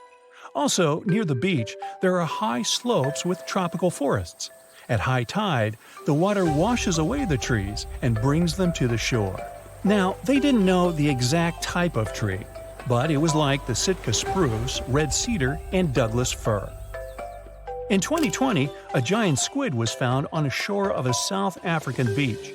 Such finds are rare because giant squids live in deep, dark waters. The beached sea creature was almost 14 feet long. This is more than the size of a passenger car. Some of these individuals can reach the size of buses. It's not surprising that sailors called these monsters kraken in the distant past. They have enormous tentacles, beak-like mouths, and the most giant eyes in the animal world. One such eye can be the size of a football. In 2021, a family found an old closed bottle on a beach in Hawaii. And of course, there was a message written 37 years ago inside. The letter was written in English. Then it turned out that school students at one Japanese school wrote this message. Back in 1984, the school released about 450 bottles into the ocean to study ocean currents. The letter had an address with a request to give it back. Now, about 50 bottles have been returned to that school in Japan. But this message, found on the shore of Hawaii, is the first since 2002. Imagine you're walking along the shore and suddenly see something strange in the distance. It looks like a giant starfish with large dark green tentacles. The center of this star has a strange red glow. The object is fenced with tape. There are people in protective suits around. It happened in May 2022 on Bondi Beach, Australia. On that day, journalists and many tourists came to the shore to find out that the unknown creature was just a sculpture made as an ad for one famous American TV series. In England, a 180-million-year-old fossil was found on Charmouth Beach. This was one of the oldest finds in the world, and this was just not a bone, but almost the whole skeleton of a huge underwater lizard, Ichthyosaurus. Let's just call him Icky. The size of this fossil was 40 feet long. It's practically the length of a small bus. The lizard's head alone was 7 feet. That's the average height of a professional basketball player, who aren't fossils. Icky was not only one of the oldest, but also one of the most giant ancient skeletons ever discovered by people. Just imagine how it swam in the seas and oceans and terrified all the sea creatures 180 million years ago. No thanks.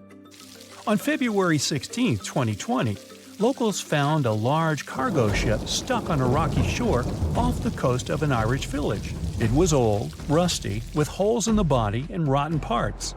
Kind of like me. The day before, though, it wasn't there. There was nothing valuable or exciting on board, just some old barrels of fuel. People didn't find any records or logs. Who owned the ship? Who was the captain? Where was the whole crew? No one had the answers to these questions. Soon the press wrote about the ship, and someone called the village administration and introduced themselves as the owner. That person didn't supply any evidence and hung up. Of course, no one took the ship, but after a while, people began to reveal the story of this mysterious vessel. It's called Alta. 5 months before the final stop on the coast of Ireland, it was seen thousands of miles away in the waters of the Atlantic Ocean. That day, the big ship MS Protector was sailing through calm waters and spotted Alta. The MS Protector crew tried to contact it, but no one answered. Even then, the vessel was empty. It was a phantom ship. It's still unknown how it could cover the distance across the Atlantic and surf to the coast of Ireland. Maybe it's just luck. It's also notable that no one else has seen the ship all this time. It just calmly sailed huge distances, surviving storms. But then, added information appeared. Alta had changed several captains and flags. It was used by smugglers for illegal purposes. It visited the shores of Africa and Greece. One day, several members of the Alta crew sent a distress signal. They ran out of food and water supplies. There was a breakdown inside the engine. People were rescued, and the ship remained wandering in the ocean. The owner of the boat was never found. You're way more Neanderthal than you think, at least when it comes to your DNA. These ancient hominids were shorter and stockier than humans today. They made stone tools, used fire, wore clothing, and had some rituals of their own. The official theory says that they went extinct 40,000 years ago, but a new study says Neanderthals probably never really disappeared completely, but could have mixed with modern humans. It looks like every modern human has about 3% of the Neanderthal genome in their DNA. If it's accurate, it means Neanderthals were more connected with our ancestors than we previously thought and shared a long history of living together. Neanderthals were very close relatives of modern humans, but our families separated about 500,000 years ago. More than 10 years ago, scientists discovered that Neanderthals had families with the early humans who traveled out of Africa. Because of this, people living outside of Africa today have about 1 to 2% of Neanderthal DNA in their genes. We now have only 3 really good examples of complete genetic code from these ancient hominids. The first one comes from bones found in a cave in Croatia that are 50,000 to 65,000 years old. 2 more examples, which are about 80,000 and 50,000 years old, were found in caves in Eurasia. Scientists still aren't sure as much about how modern human DNA got into the Neanderthal genetic alphabet because they don't have enough material to study. But they did compare the existing DNA of 3 Neanderthals with the DNA of 2,000 modern humans. They found that the Neanderthal DNA might be made up to 3.7% of modern human genetic code. It means that in the ancient Neanderthal population, about 1 in 30 parents were modern humans. The scientists found that modern human DNA got mixed into the Neanderthal genetic alphabet during at least 2 periods when humans and Neanderthals were interbreeding. This happened once about 200,000 to 250,000 years ago, and again about 100,000 to 120,000 years ago. There might have been other times they mixed, but we can't see those in the DNA we have now. Another recent study, which hasn't been fully checked by other scientists yet, says that most of the Neanderthal DNA in modern humans came from one big period of mixing, about 47,000 years ago, that lasted for almost 7,000 years. Scientists found skulls that are about 100,000 years old in 2 caves in the Middle East. These skulls look like they belonged to early modern humans, but have some features like bigger eyebrows that might show they had Neanderthal DNA. This could be because of gene flow from Neanderthals, and it fits in the mixing time frame. The study also looked at the genetic differences in the 3 Neanderthal genomes and found out that Neanderthals had an even smaller population than scientists thought before. It could be another proof that Neanderthals didn't just go extinct, but became part of the modern human gene pool. Many groups of modern humans left Africa and mixed with Neanderthals so much that Neanderthals couldn't stay separate. In the future, scientists want to study how modern human DNA affected Neanderthals. This could help us understand if this mixing had good or bad effects on Neanderthals. Neanderthals aren't our only relatives from the past. There used to be at least 9 species of humans on our planet. One of them, Homo habilis, earned the nickname Handyman because stone tools were found with its remains. It lived in eastern and southern Africa. This early human had a slightly larger brain than its older relatives and an ape-like face. Homo habilis was about 4 feet tall and ate a variety of foods. For a long time, scientists thought Homo habilis was the oldest member of our human family. But new dating methods have shown that Homo erectus, another ancient human, might be older and not related to Homo habilis. Homo naledi is a more mysterious member of our human family discovered in a South African cave in 2013. It's the only region of the world where their remains were found. They walked on 2 feet but were also good at climbing trees. They were small, about 4 feet 9 inches tall, weighed around 88 pounds, and had small brains. We don't know much about how they lived since we haven't found stone tools or other cultural evidence. But some scientists think they might have buried their deceased and made cave art. In 2010, scientists found some fossils in a cave in Siberia, but they weren't sure what species they belonged to.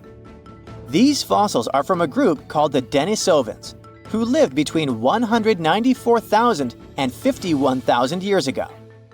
We don't know much about them because we only have a few fossils, but DNA analysis has shown that Denisovans were closely related to Neanderthals and modern humans.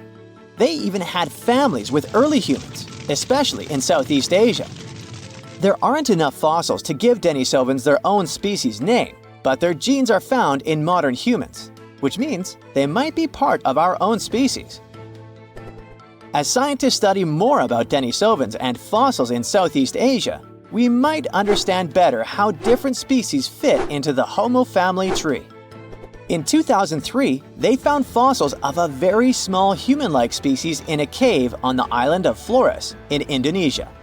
These tiny people lived between 100,000 and 50,000 years ago. They were only about 3 feet 6 inches tall. Scientists think they might have come from another species, Homo erectus, and became smaller over time because they lived on an island with limited food. Because of their small size, they're often nicknamed hobbits.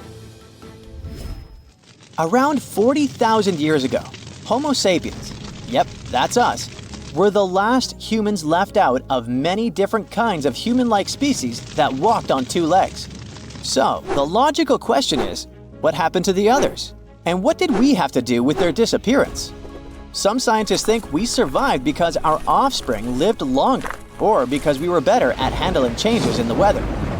Others think we might have competed with other human species, or maybe mixed with them and shared genes. About 300,000 years ago, the first Homo sapiens lived in Africa. They didn't look exactly like us, but they were more similar to us than other early humans. They had tall, round skulls with almost straight foreheads. Unlike Neanderthals, they didn't have thick brows or jutting jaws like Homo naledi. They also had chins, which no other early humans had, though we still don't know why.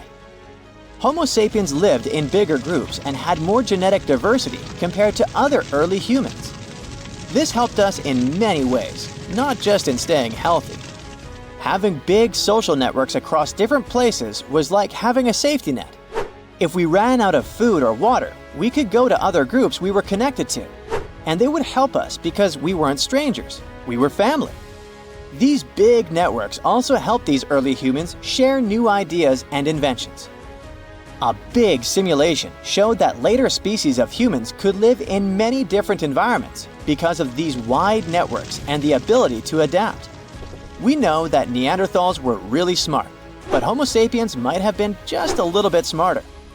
Small inventions like weaving and sewing needles could have given Homo sapiens an edge. Scientists have found evidence of weaving from 35,000 years ago and sewing needles from 30,000 years ago. Weaving lets you make things like baskets and nets to catch food. Sewing needles help you make better clothes and tents, which keep you and your youngsters warm and safe, which is very important for survival. Now, we wouldn't call this island mystical unless there were tales of giants living here. The island of Gozo in Malta is the backdrop of an ancient legend. Malta is an island country located in the Mediterranean Sea, just south of Europe. It's a very strategically located archipelago. Throughout history, it was ruled by many different societies, such as the Phoenicians, Greeks, Romans, and Carthaginians. One cold night, thousands of years ago, a farmer noticed the sky turn orange, then red, when he heard a loud thump. Although the ground seemed to be moving, this wasn't an earthquake. When he looked toward the woods, he saw a giant silhouette, taller than the trees. As he fearfully approached, he realized it was a woman, a giant woman. She introduced herself as Sansuna. Unlike the terrible giants of many tales, Sansuna didn't want to exterminate the human race. She was loving and caring. She told the farmer that she and her people could help protect their land from invaders. The locals were pretty interested in this offer. Since Malta is located in an important commercial route, it was constantly being invaded. The story says that Sansuna settled in Malta, and sooner rather than later, she was moving things around. And when I say things, I mean monoliths. Sansuna carried huge stones on her shoulder to build a magnificent temple called Gigantia, which means place of giants. She even did this while holding her half-giant, half-human kid on the other shoulder. Some say Sansuna lived exclusively on beans and honey, although others replaced honey with water. The funniest bit here is that Malta is the 10th smallest country in the world, but it somehow managed to host giants. Hey, go figure. The temple looked like a giant game of Tetris, with some stones weighing as much as 20 elephants. Some of these monolithic rocks are so heavy, scholars guess it would take 50 men working together to lift just one stone. Now, as much as this is entertaining, humans never proved giants were real, so this story couldn't be true. There's a brief mention of a species of giants called the Nephilim in some ancient texts. The Nephilims would have been terrible giants that wreaked havoc on the earth and only survived until the Great Flood. But nobody ever found real proof of this species really existing on Earth, until this came along. The world of Maltese archaeology unearthed quite a few shocking things in the past years. One of them are known as the hypogeum skulls. Hypogeum is the Greek word for underground, and this incredible site was discovered in the first decade of the 20th century. Back then, Malta's National Museum director received an important phone call. Someone had accidentally dug some impressive bones and asked him to come check it out. The hypogeum looked like an underground city, filled with mazes and rooms that stretched along multiple floors. They were all made with similar limestones as the Maltese temples above ground. The hypogeum was filled with important relics and artifacts. Scientists quickly understood that the hypogeum was built as a type of final resting place for locals.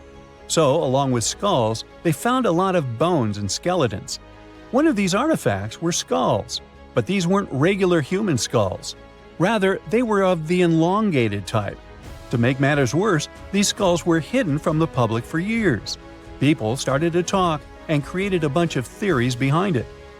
The truth is that this discovery was a turning point for Maltese archaeology, although scientists didn't know what to do with it. Some wondered if these skulls were natural or manipulated, since they knew some cultures in the world used head binds to alter their skulls. Other scientists threw in the hypothesis of little gray people or even the legendary giants. Some say that the elongated skulls could have been sculptures that worshipped otherworldly deities. There was no way to confirm any of these theories, so the question remained: who were the builders of Malta's megalithic temples? Now let's take a look at what scientists know. The Maltese megalithic temples have been standing strong since 3500 BCE, which is even older than the pyramids of Egypt. The main dilemma here is that these temples were built even before we invented writing, yet they required advanced technological skills to exist. The Gigantea Temple seems too absurd to have been built by humans. The South Temple has a corridor with 4 oval rooms on the sides, looking like a big shamrock leaf. In one of these rooms, scientists found altars decorated with spiral patterns. It looked like an altar of some sort, indicating early Maltese people used them for ritualistic purposes. The North Temple is similar but smaller, with a very low entrance that makes people crouch down to get inside. You get it? You need to bow down to their deities in order to get into this sacred place. I mean, one can't help but wonder about the secret reasons these ancient builders had to build such a huge temple. I'm thinking they probably cast one of Daenerys' dragons to move the monoliths around. Yeah, I'm joking here. But hey, remember the entrance to King's Landing? Yup, the series used the Medina Gates in Malta as the exterior of King's Landing during Episode 3 of Season 1. Anyways, back to the giants. The ritualistic theory of the whole thing won a few points when archaeologists uncovered these mysterious figures. They're popularly known as fat ladies. These tiny statues have round bodies and faces that show how much they enjoyed life. They kind of look like a miniature Sunzana, the giantess we talked about. Scientists believe these were statues that celebrated well-being and prosperity. It does prove that the people of the time had advanced craftsmanship skills, and they were pretty intentional with their constructions and art manifestations. One of these statues is known as the Sleeping Lady. This Neolithic piece of art depicts the figure of a large woman lying on her side sleeping. After studying it deeper, scientists guessed this statue was meant to represent the Great Reaper. It was found in the hypogeum, which we now know was a huge resting place. This specific statue is different from all the other fat ladies, starting with the hair and the embroidered skirt. Then there's this statue. This is supposed to represent an 8-foot-tall woman and the rim of her skirt. She was discovered in the most unusual of ways. A farmer was trying to plow his field. but he kept hitting large blocks of stone. All the way back in 1915, the farmer called Malta's National Museum director and asked him to come check it out. Some think this is all the proof you need to confirm that Sansana was real. Others aren't all that sure. But that's not all. The place where this giant statue was buried revealed one of Malta's most impressive archaeological sites, the Tarsian temples. The temples were made from limestone blocks. Some are 20 feet tall and weigh around 20 tons. Zamet, the museum director, kept digging and discovered multiple sites made of megalithic stones. All of them supposedly built by Stone Age farmers, all stranded on a remote island in the Mediterranean Sea thousands of years ago. It just doesn't make sense. I mean, look at these temples in Manidra. This is probably the world's earliest calendar. On the equinoxes, the sun passes directly through the main doorway, straight down the central axis. On the solstices, there are two superb variations. During the summer solstice, the rays fall on the edge of the megalith to the left of the doorway, and during the winter, the rays fall to the right side of the doorway. It's astronomical precision at its finest. And what about the structures in the Hall Tarsian that we've already talked about? This complex is the oldest one in all of Malta. It was built with the purpose of doing animal offerings to deities. Scientists confirmed this by unearthing numerous animal bones buried in the soil. They also found a great collection of spirals, indicating that the locals also used this temple for ritualistic purposes. Overall, there are 7 megalithic temples in Malta, each more impressive than the other. Scholars keep on digging to see if they can uncover the truth, much like researchers do with the pyramids of Egypt, the lost Mayan cities in the Americas, and other sites. Hey, did you hear about the Philae spacecraft and its wild ride on a comet called 67P back in 2014? It was supposed to have a smooth landing, but things went haywire when parts of the device failed to fire and Philae bounced off the surface like a rubber ball. It was like a scene out of a cartoon. Luckily, Philae managed to send signals back to Earth, confirming it was still working, but no one knew where it ended up. It was a mystery for almost 2 years, until new images from a nearby probe revealed Philae's awkward position, lying on its side with its spider-like legs in the air, wedged in a shadowed crack on 67P. And it gets even better. Philae's data suggested it had made a brief second touchdown that lasted only 2 minutes, and scientists had no idea where it happened. It was like a game of cosmic hide-and-seek. Yoo-hoo! One planetary scientist from the European Space Agency said that Philae left them with, quote, one final mystery waiting to be solved, end quote. The good news is that scientists were able to uncover Philae's second touchdown site and learn more about the surface of 67P. It turns out that when Philae bashed into the surface, it scraped away a layer of dust and debris about 10 inches deep on the surface of the comet, revealing its icy interior. The ice was so bright that the team could see it even in images taken almost 2 years after Philae's crash. It was like uncovering a secret treasure hidden deep in the comet's belly. And there's more. The timing of the crash allowed scientists to calculate how soft 67P's interior was. By analyzing data from a magnetometer within Philae, they noticed a significant spike right around the time of the second touchdown. The spike lasted for about 3 seconds, and the team concluded that the comet's interior was about as soft as freshly fallen snow. Imagine that, a comet with fluffier boulders than froth on a cappuccino. Now that planetary scientists have a better understanding of a comet's physical characteristics, they can plan for future missions with much more certainty. And that's where things get exciting. The hope for a future project named Ambition would be to return, for the first time, a cryogenically stored sample from a comet's interior to Earth. Philae lander may not have had the smoothest landing, but it sure gave us some wild and wacky cosmic adventures.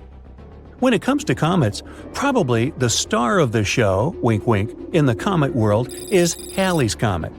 As a periodic comet, it visits Earth every 75 years or so, which means that you have a chance to see it twice in your lifetime. The last time it came by was in 1986, and it won't return until 2061. The comet was named after the English astronomer Edmund Halley, who realized that 3 comets seen in 1531, 1607, and 1682 were the same comet returning again and again. He predicted that the comet would return in 1758, and it was named after him, even though he wasn't alive to see it. Halley's Comet was first seen in 239 BCE, and ancient Asian astronomers, that's a mouthful, recorded its passage in their chronicles. Back then, people believed that comets were omens of great disaster or change. But we know better now. In the 1900s, the writer Mark Twain joked that he came in with Halley's Comet in 1835 and that he expected to go out with it. He passed the day after the comet's closest approach in 1910. Wow. The comet Hale-Bopp also gathered some attention back in 1997. This comet was so bright that people could see it with their naked eye for about a year and a half, especially in the northern hemisphere.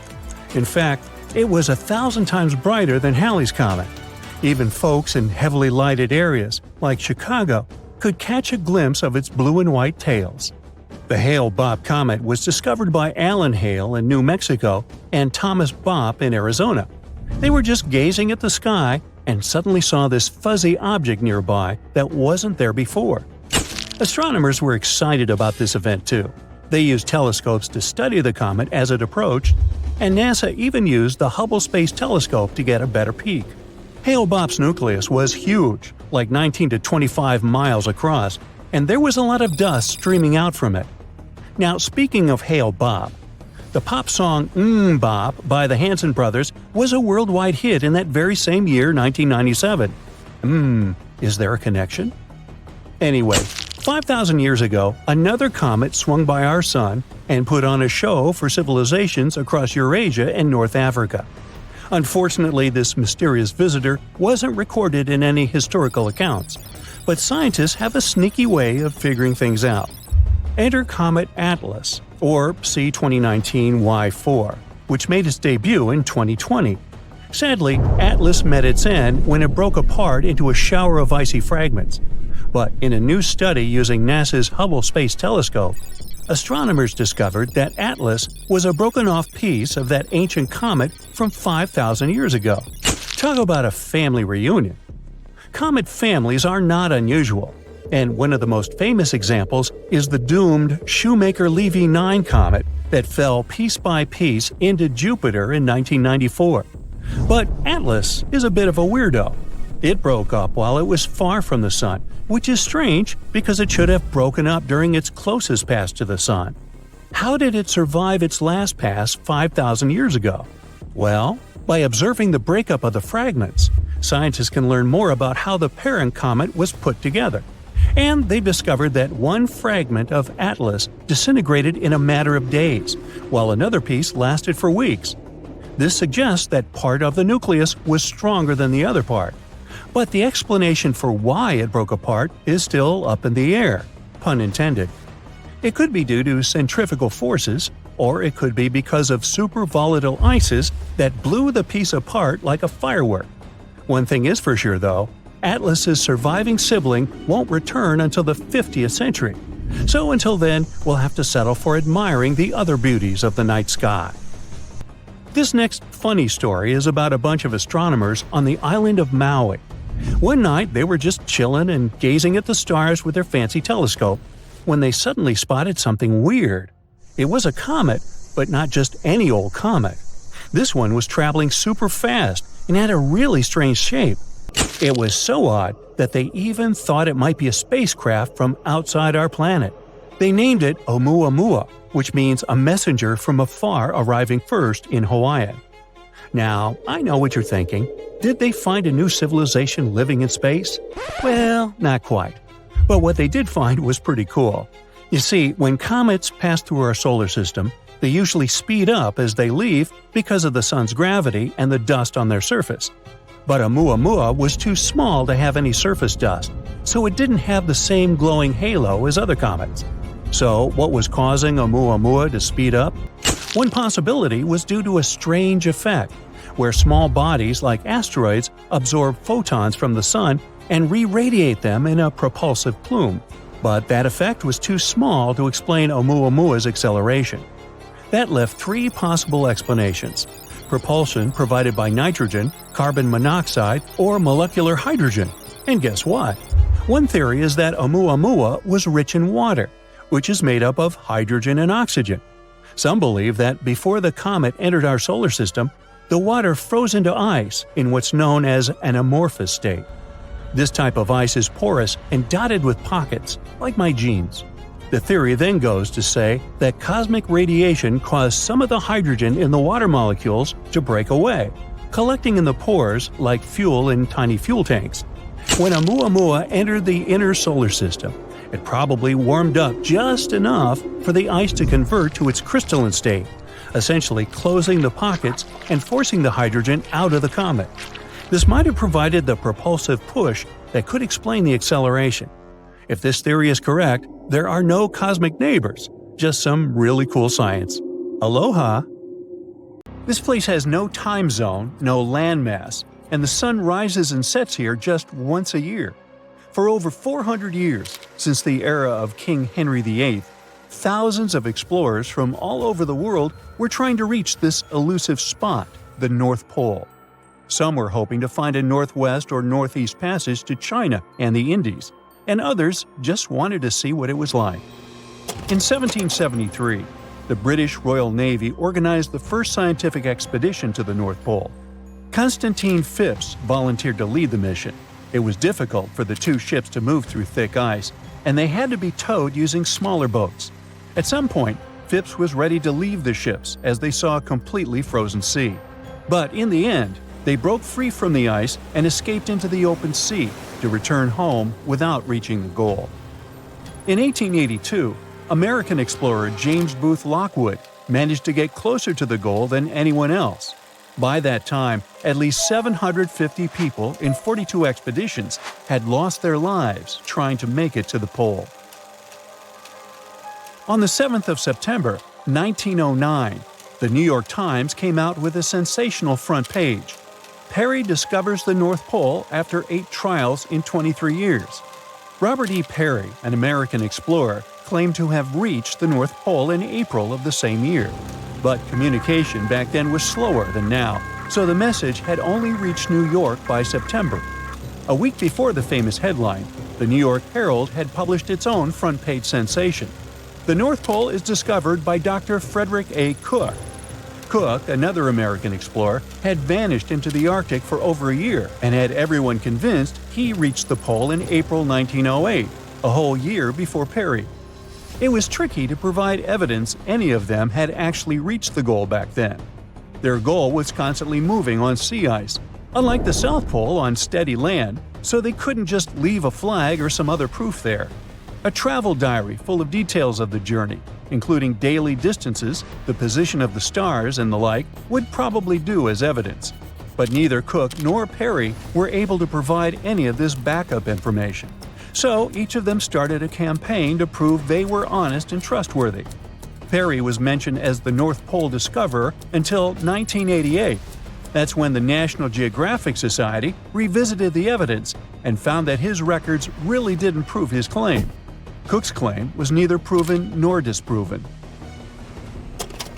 Australian-born British explorer Sir Hubert Wilkins went on his first expedition to the North Pole in 1913. That's when he got the idea to reach the goal by submarine. In 1931, he borrowed a special submarine named O-12 from the U.S. Navy. The future mission had 2 goals: to do scientific experiments while floating on ice and moving underwater, and to reach the North Pole by traveling beneath the ice. They planned to study the weather, take temperature measurements, and collect water samples from both the surface and the sea floor. The submarine Sir Hubert used was brought to a shipyard in New Jersey to be modified. They added the latest scientific equipment and changed the outside so the submarine could travel under the ice. On March 16th, the submarine left the shipyard to start its journey to the Brooklyn Navy Yard in New York.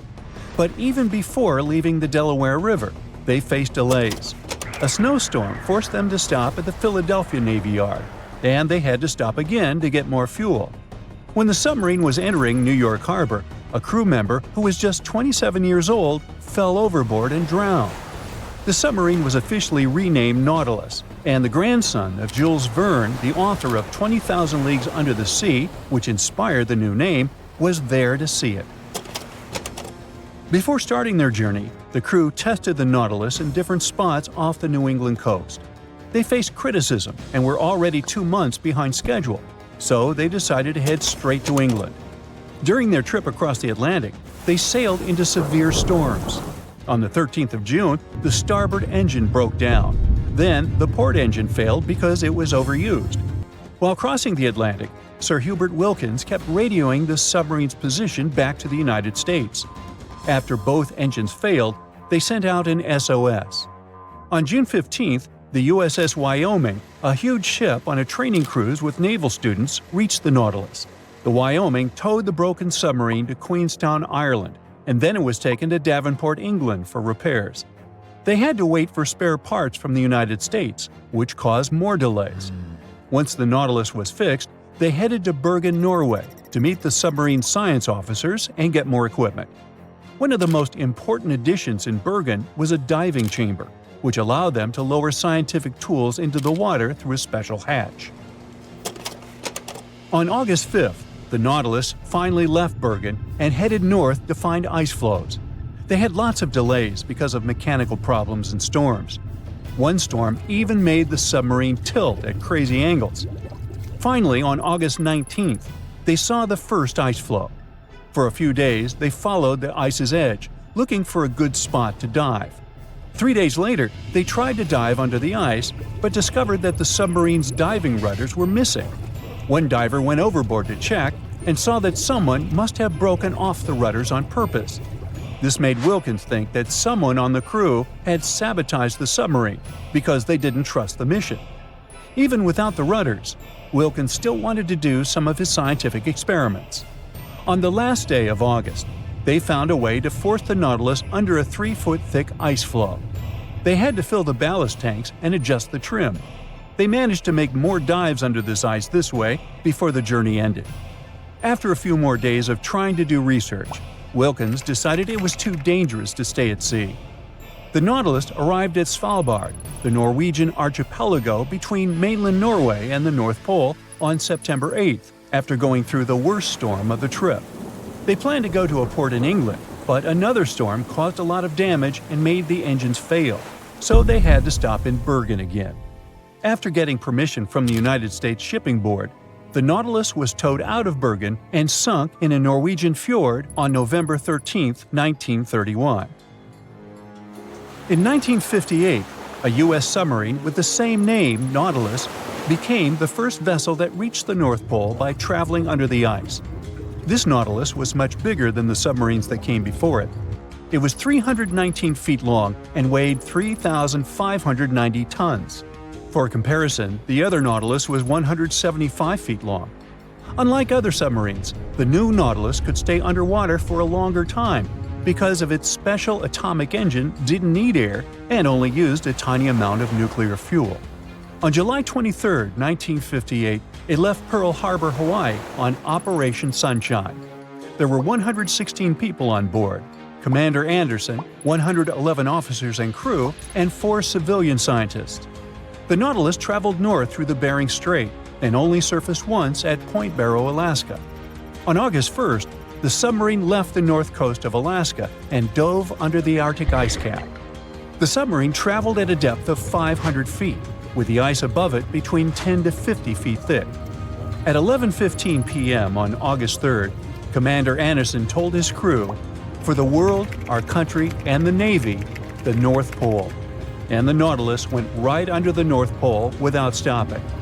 On August 5th, the submarine came up in the Greenland Sea, and then 2 days later, it finished its historic trip in Iceland.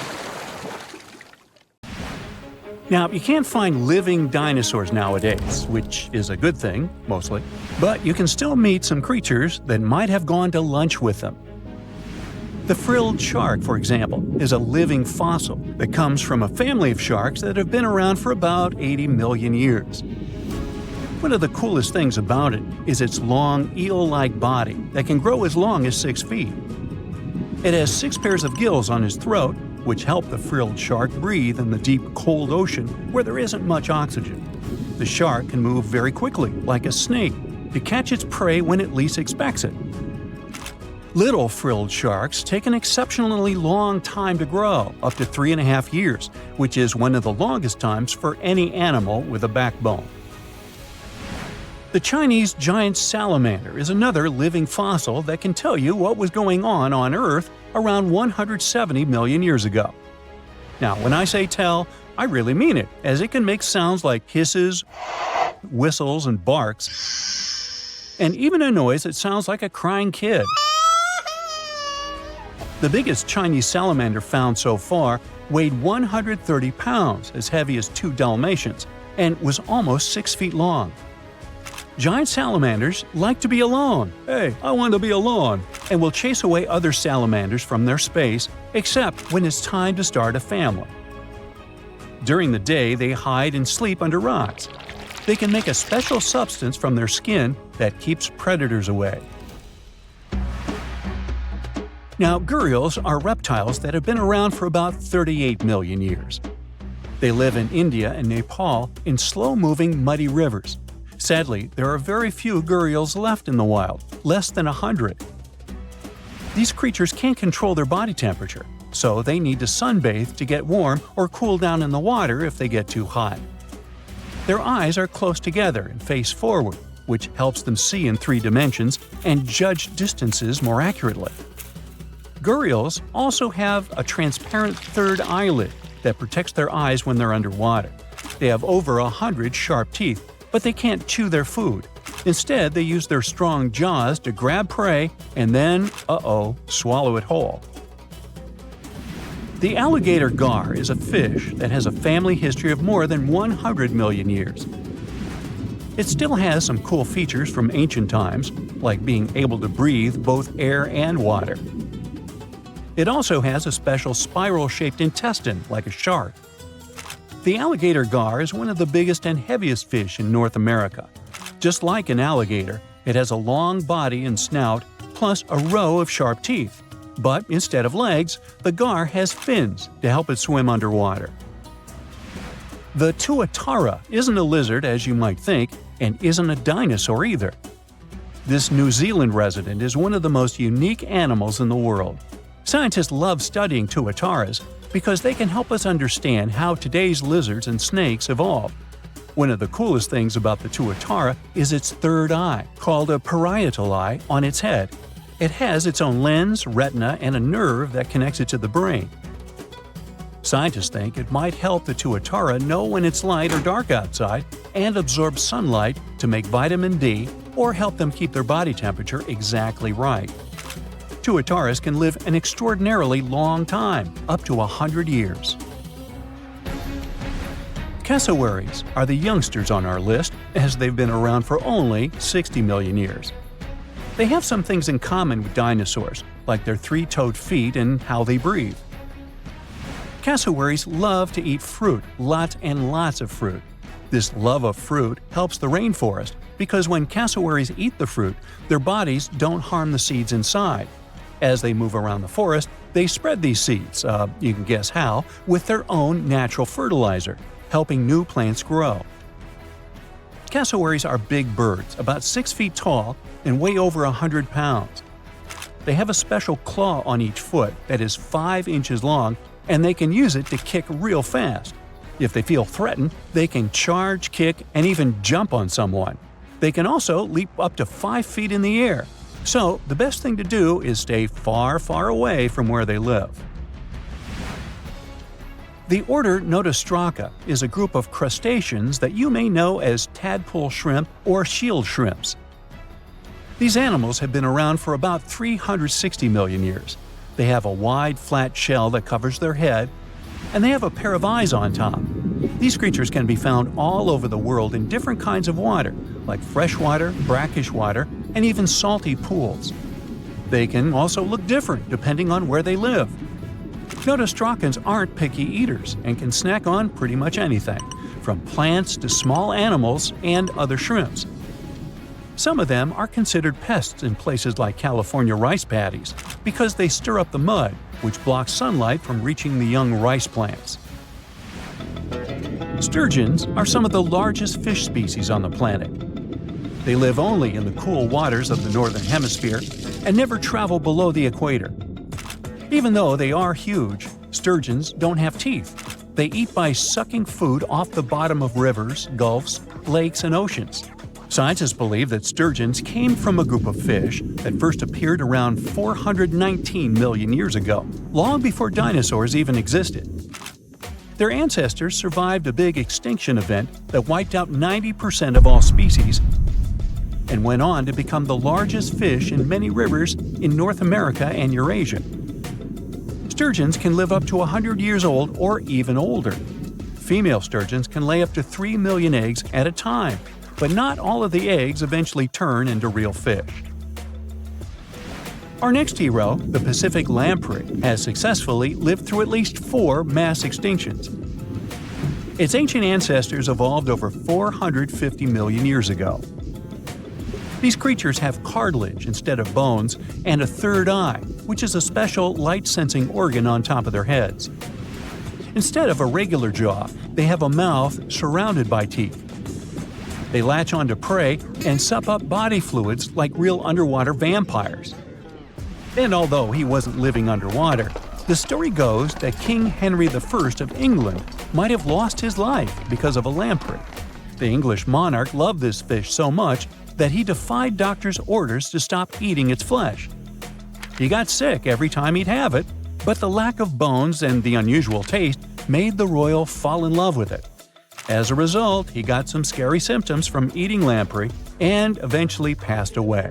Can you say clueless? The elephant fish, also called the Australian ghost shark, has been on Earth for around 400 million years. Even though they're related to sharks, they aren't actually sharks. Instead of bones, their bodies are made entirely of cartilage. These fish have a special shiny tissue in their eyes that can make their eyes look like they change color from yellow to green. Elephant fish can be pretty tough and will fight back if they feel threatened. They like to be alone and usually don't hang out with other fish. Horseshoe crabs also deserve the title of survival champs, as they've been around even before dinosaurs, since 450 million years ago. 4 species are still roaming the ocean from Maine all the way to Mexico. Horseshoe crabs are more like spiders than ticks than they are like real crabs. They have 9 eyes, plus extra light sensors near their tails, so they can see really well. They breathe underwater using flap-like gills near their belly, and sometimes they use these gills to swim upside down. Every spring, when the tide is high, these creatures come up to the beach at night to mate and lay their eggs, and you can see hundreds of thousands of them. Now, let's assume that another species, whether humanoid or dolphin-like, could have existed millions of years ago. How do we find their traces? There was a Doctor Who episode about a non-human industrial civilization on Earth that existed long before us. These reptiles, called Silurians, were forced deep underground by a catastrophic rise of temperatures on Earth, and there they thrived for centuries. That inspired scientists to create the so-called Silurian hypothesis. If there was an advanced civilization before us, we should find their traces somewhere. Well, let's try. Climatologist Gavin Schmidt and astrophysicist Adam Frank decided to dive into this themselves. Like us, any technologically advanced civilization would be hungry for energy, so they looked for global effects that would leave a widespread mark. For example, hints of large-scale industrial processes, like plants and factories, and their leftovers. Then comes the question of how long these civilizations would last. If they existed for a long time, we should look for long-lasting signs, like residues from burning fossil fuels, mass extinctions, synthetic chemicals not found in nature, and even traces of nuclear fission. Basically, we should search for the same kinds of things that humans are currently leaving behind as evidence of our activities. Unfortunately, this evidence isn't that easy to find. Let's imagine an unsettling scenario if humanity suddenly disappeared. Even though it seems like we've left a lot of changes on our planet, the future civilization millions of years from now would struggle to find any remnants of our existence. Why? Well, our planet has existed for 4.5 billion years. Complex life on Earth has existed for more than 400 million years. Compared to that, our industrial period only lasted around 300 years, and we haven't left any significant traces. Our record of Earth's history is full of gaps, especially the further back you look. The fossil record captures only some things, being very selective and incomplete. On average, one fossil emerges every 10,000 years, and dinosaur footprints are even rarer. Mountains rise, oceans change, and plate tectonics can easily wipe out evidence of entire civilizations. After a couple of million years, chances are any physical signs of a civilization would disappear. In order to find at least something, we have to look for things like odd sediment patterns or unusual isotopic ratios. Also, fossils mostly form in water, leaving us in the dark about creatures on land or in the jungles. So even if there was a technologically advanced society millions of years in the past, and even if they were far more advanced than us, we might struggle to find any clues of its existence. Frank and Schmidt try to understand how we could ever hope to spot signs of them. Discovering actual cities would be the ultimate proof of a Silurian-style civilization on Earth. But Adam Frank isn't too optimistic. Even now, our cities cover less than 3% of the surface, making it easy to miss ancient city ruins. Whether a city survives over tens of millions of years depends on whether the land around it is sinking, getting locked into a rock, or rising, getting worn away by rain and wind. So, places like the French Quarter in New Orleans might have a better shot of making it into the geologic record than, say, Haight-Ashbury in San Francisco. When it comes to finding artifacts, the odds are pretty slim as well.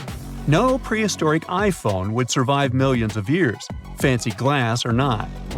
Finding their fossilized remnants might be a bit more promising, but it's still tricky. Considering modern humans have only been around for about 100,000 years, it's quite possible that we might overlook any traces of an earlier advanced species. There is one thing, though. We could stumble upon their traces in rocks. Our current chaotic era might leave a distinct mark on the Earth's geological history, especially since we're basically experiencing PTM 2.0. I'll get to that in a moment. So they try to look at the changes in the carbon cycle. Humans have been releasing a lot of fossil carbon since the 18th century. This leaves a special mark in the carbon isotope ratio, like a signature that shows the difference between carbon in living things, such as seashells, and carbon in lifeless volcanic rock. Scientists also look for signs in the way sediments are arranged. Large coastal deltas might mean that there were bigger rivers made by folks in this hypothetical civilization. Traces of nitrogen could suggest big-scale farming, where they used a lot of fertilizer. Spikes in metal levels in the sediment could mean runoff from heavy industries. Of course, a single find like that wouldn't tell us anything. Schmidt says the key is to look for multiple signs together. Without clear artifacts, the uniqueness of an event might show in various clues rather than a set of changes linked to a single cause. On a quest for Silurian-style clues, scientists even decided to check the Moon. Some astronomers find it surprising that no one has looked into this before. They even joked about the possibility of dinosaurs building rockets and leaving traces on the Moon or other celestial bodies. These astronomers think that Earth-like planets tend to erase signs of civilizations on their surfaces. So they're exploring the wild notion that these beings might have been space travelers. In that case, remnants of their technology, known as technosignatures, could be lurking not only on our Moon, but also on asteroids, or even buried on Mars. There they might endure for millions or even billions of years. Unfortunately, so far, despite digging into the past 380 million years and examining all suspicious events, the researchers haven't found a clear match for a technological civilization. They don't give up, though. Frank calls for more investigation. For example, we could study how modern industrial chemicals stick around in ocean sediments. This, he believes, could help us identify similar chemical traces in the Earth's history. If there are no traces, why do we even bother to find something like that? This research is based on Schmidt and Frank's recent papers. They were delving into the Anthropocene, It's the proposed epoch, dominated by human activities on Earth. It's full of these things called hyperthermals. They're prehistoric events when temperatures on Earth sharply increased over a relatively short time. They're like extreme heat waves from the past. A great example of this is the Paleocene-Eocene thermal maximum, or PETM for short. It happened around 55.5 million years ago and saw a rapid rise in global temperatures. Over 200,000 years, the average temperature on Earth jumped from about 9 to 14 degrees Fahrenheit. We study these hyperthermals to understand how they occurred, from natural causes or human activities. So, these hyperthermals sparked the genesis of Frank and Schmidt's research. To study them, scientists started examining chemical signals and tracers left in rocks. When doing that, Schmidt and Frank uncovered some eerie parallels between all the climate issues we have today and past periods of rapid temperature shifts. There's a close similarity between the PETM and other hyperthermal events. So all this work isn't just about solving a historical mystery. Understanding our impact on the environment can guide us to finding better ways to live in harmony with the planet and avoid becoming a forgotten species in the future. Our Milky Way is filled with lots of planets that could be just right for life, but we don't know if there are other civilizations out there. Earth is the only place we know of with living beings. About 200 years ago, people wondered if there might be civilizations on Mars. Back then, it was a real question. But once we got pictures from space probes, we decided there wasn't any evidence for it, and that idea got stuck in our minds. Now, it's not even considered a valid topic for serious science. It's seen as kind of silly. But no one has set clear limits on what could have happened on our own planet a really long time ago. So, even if there is no proof, we shouldn't throw away the possibility. Don't forget, it took humanity a while to recognize dinosaurs. Maybe Silurians are just patiently waiting for their time.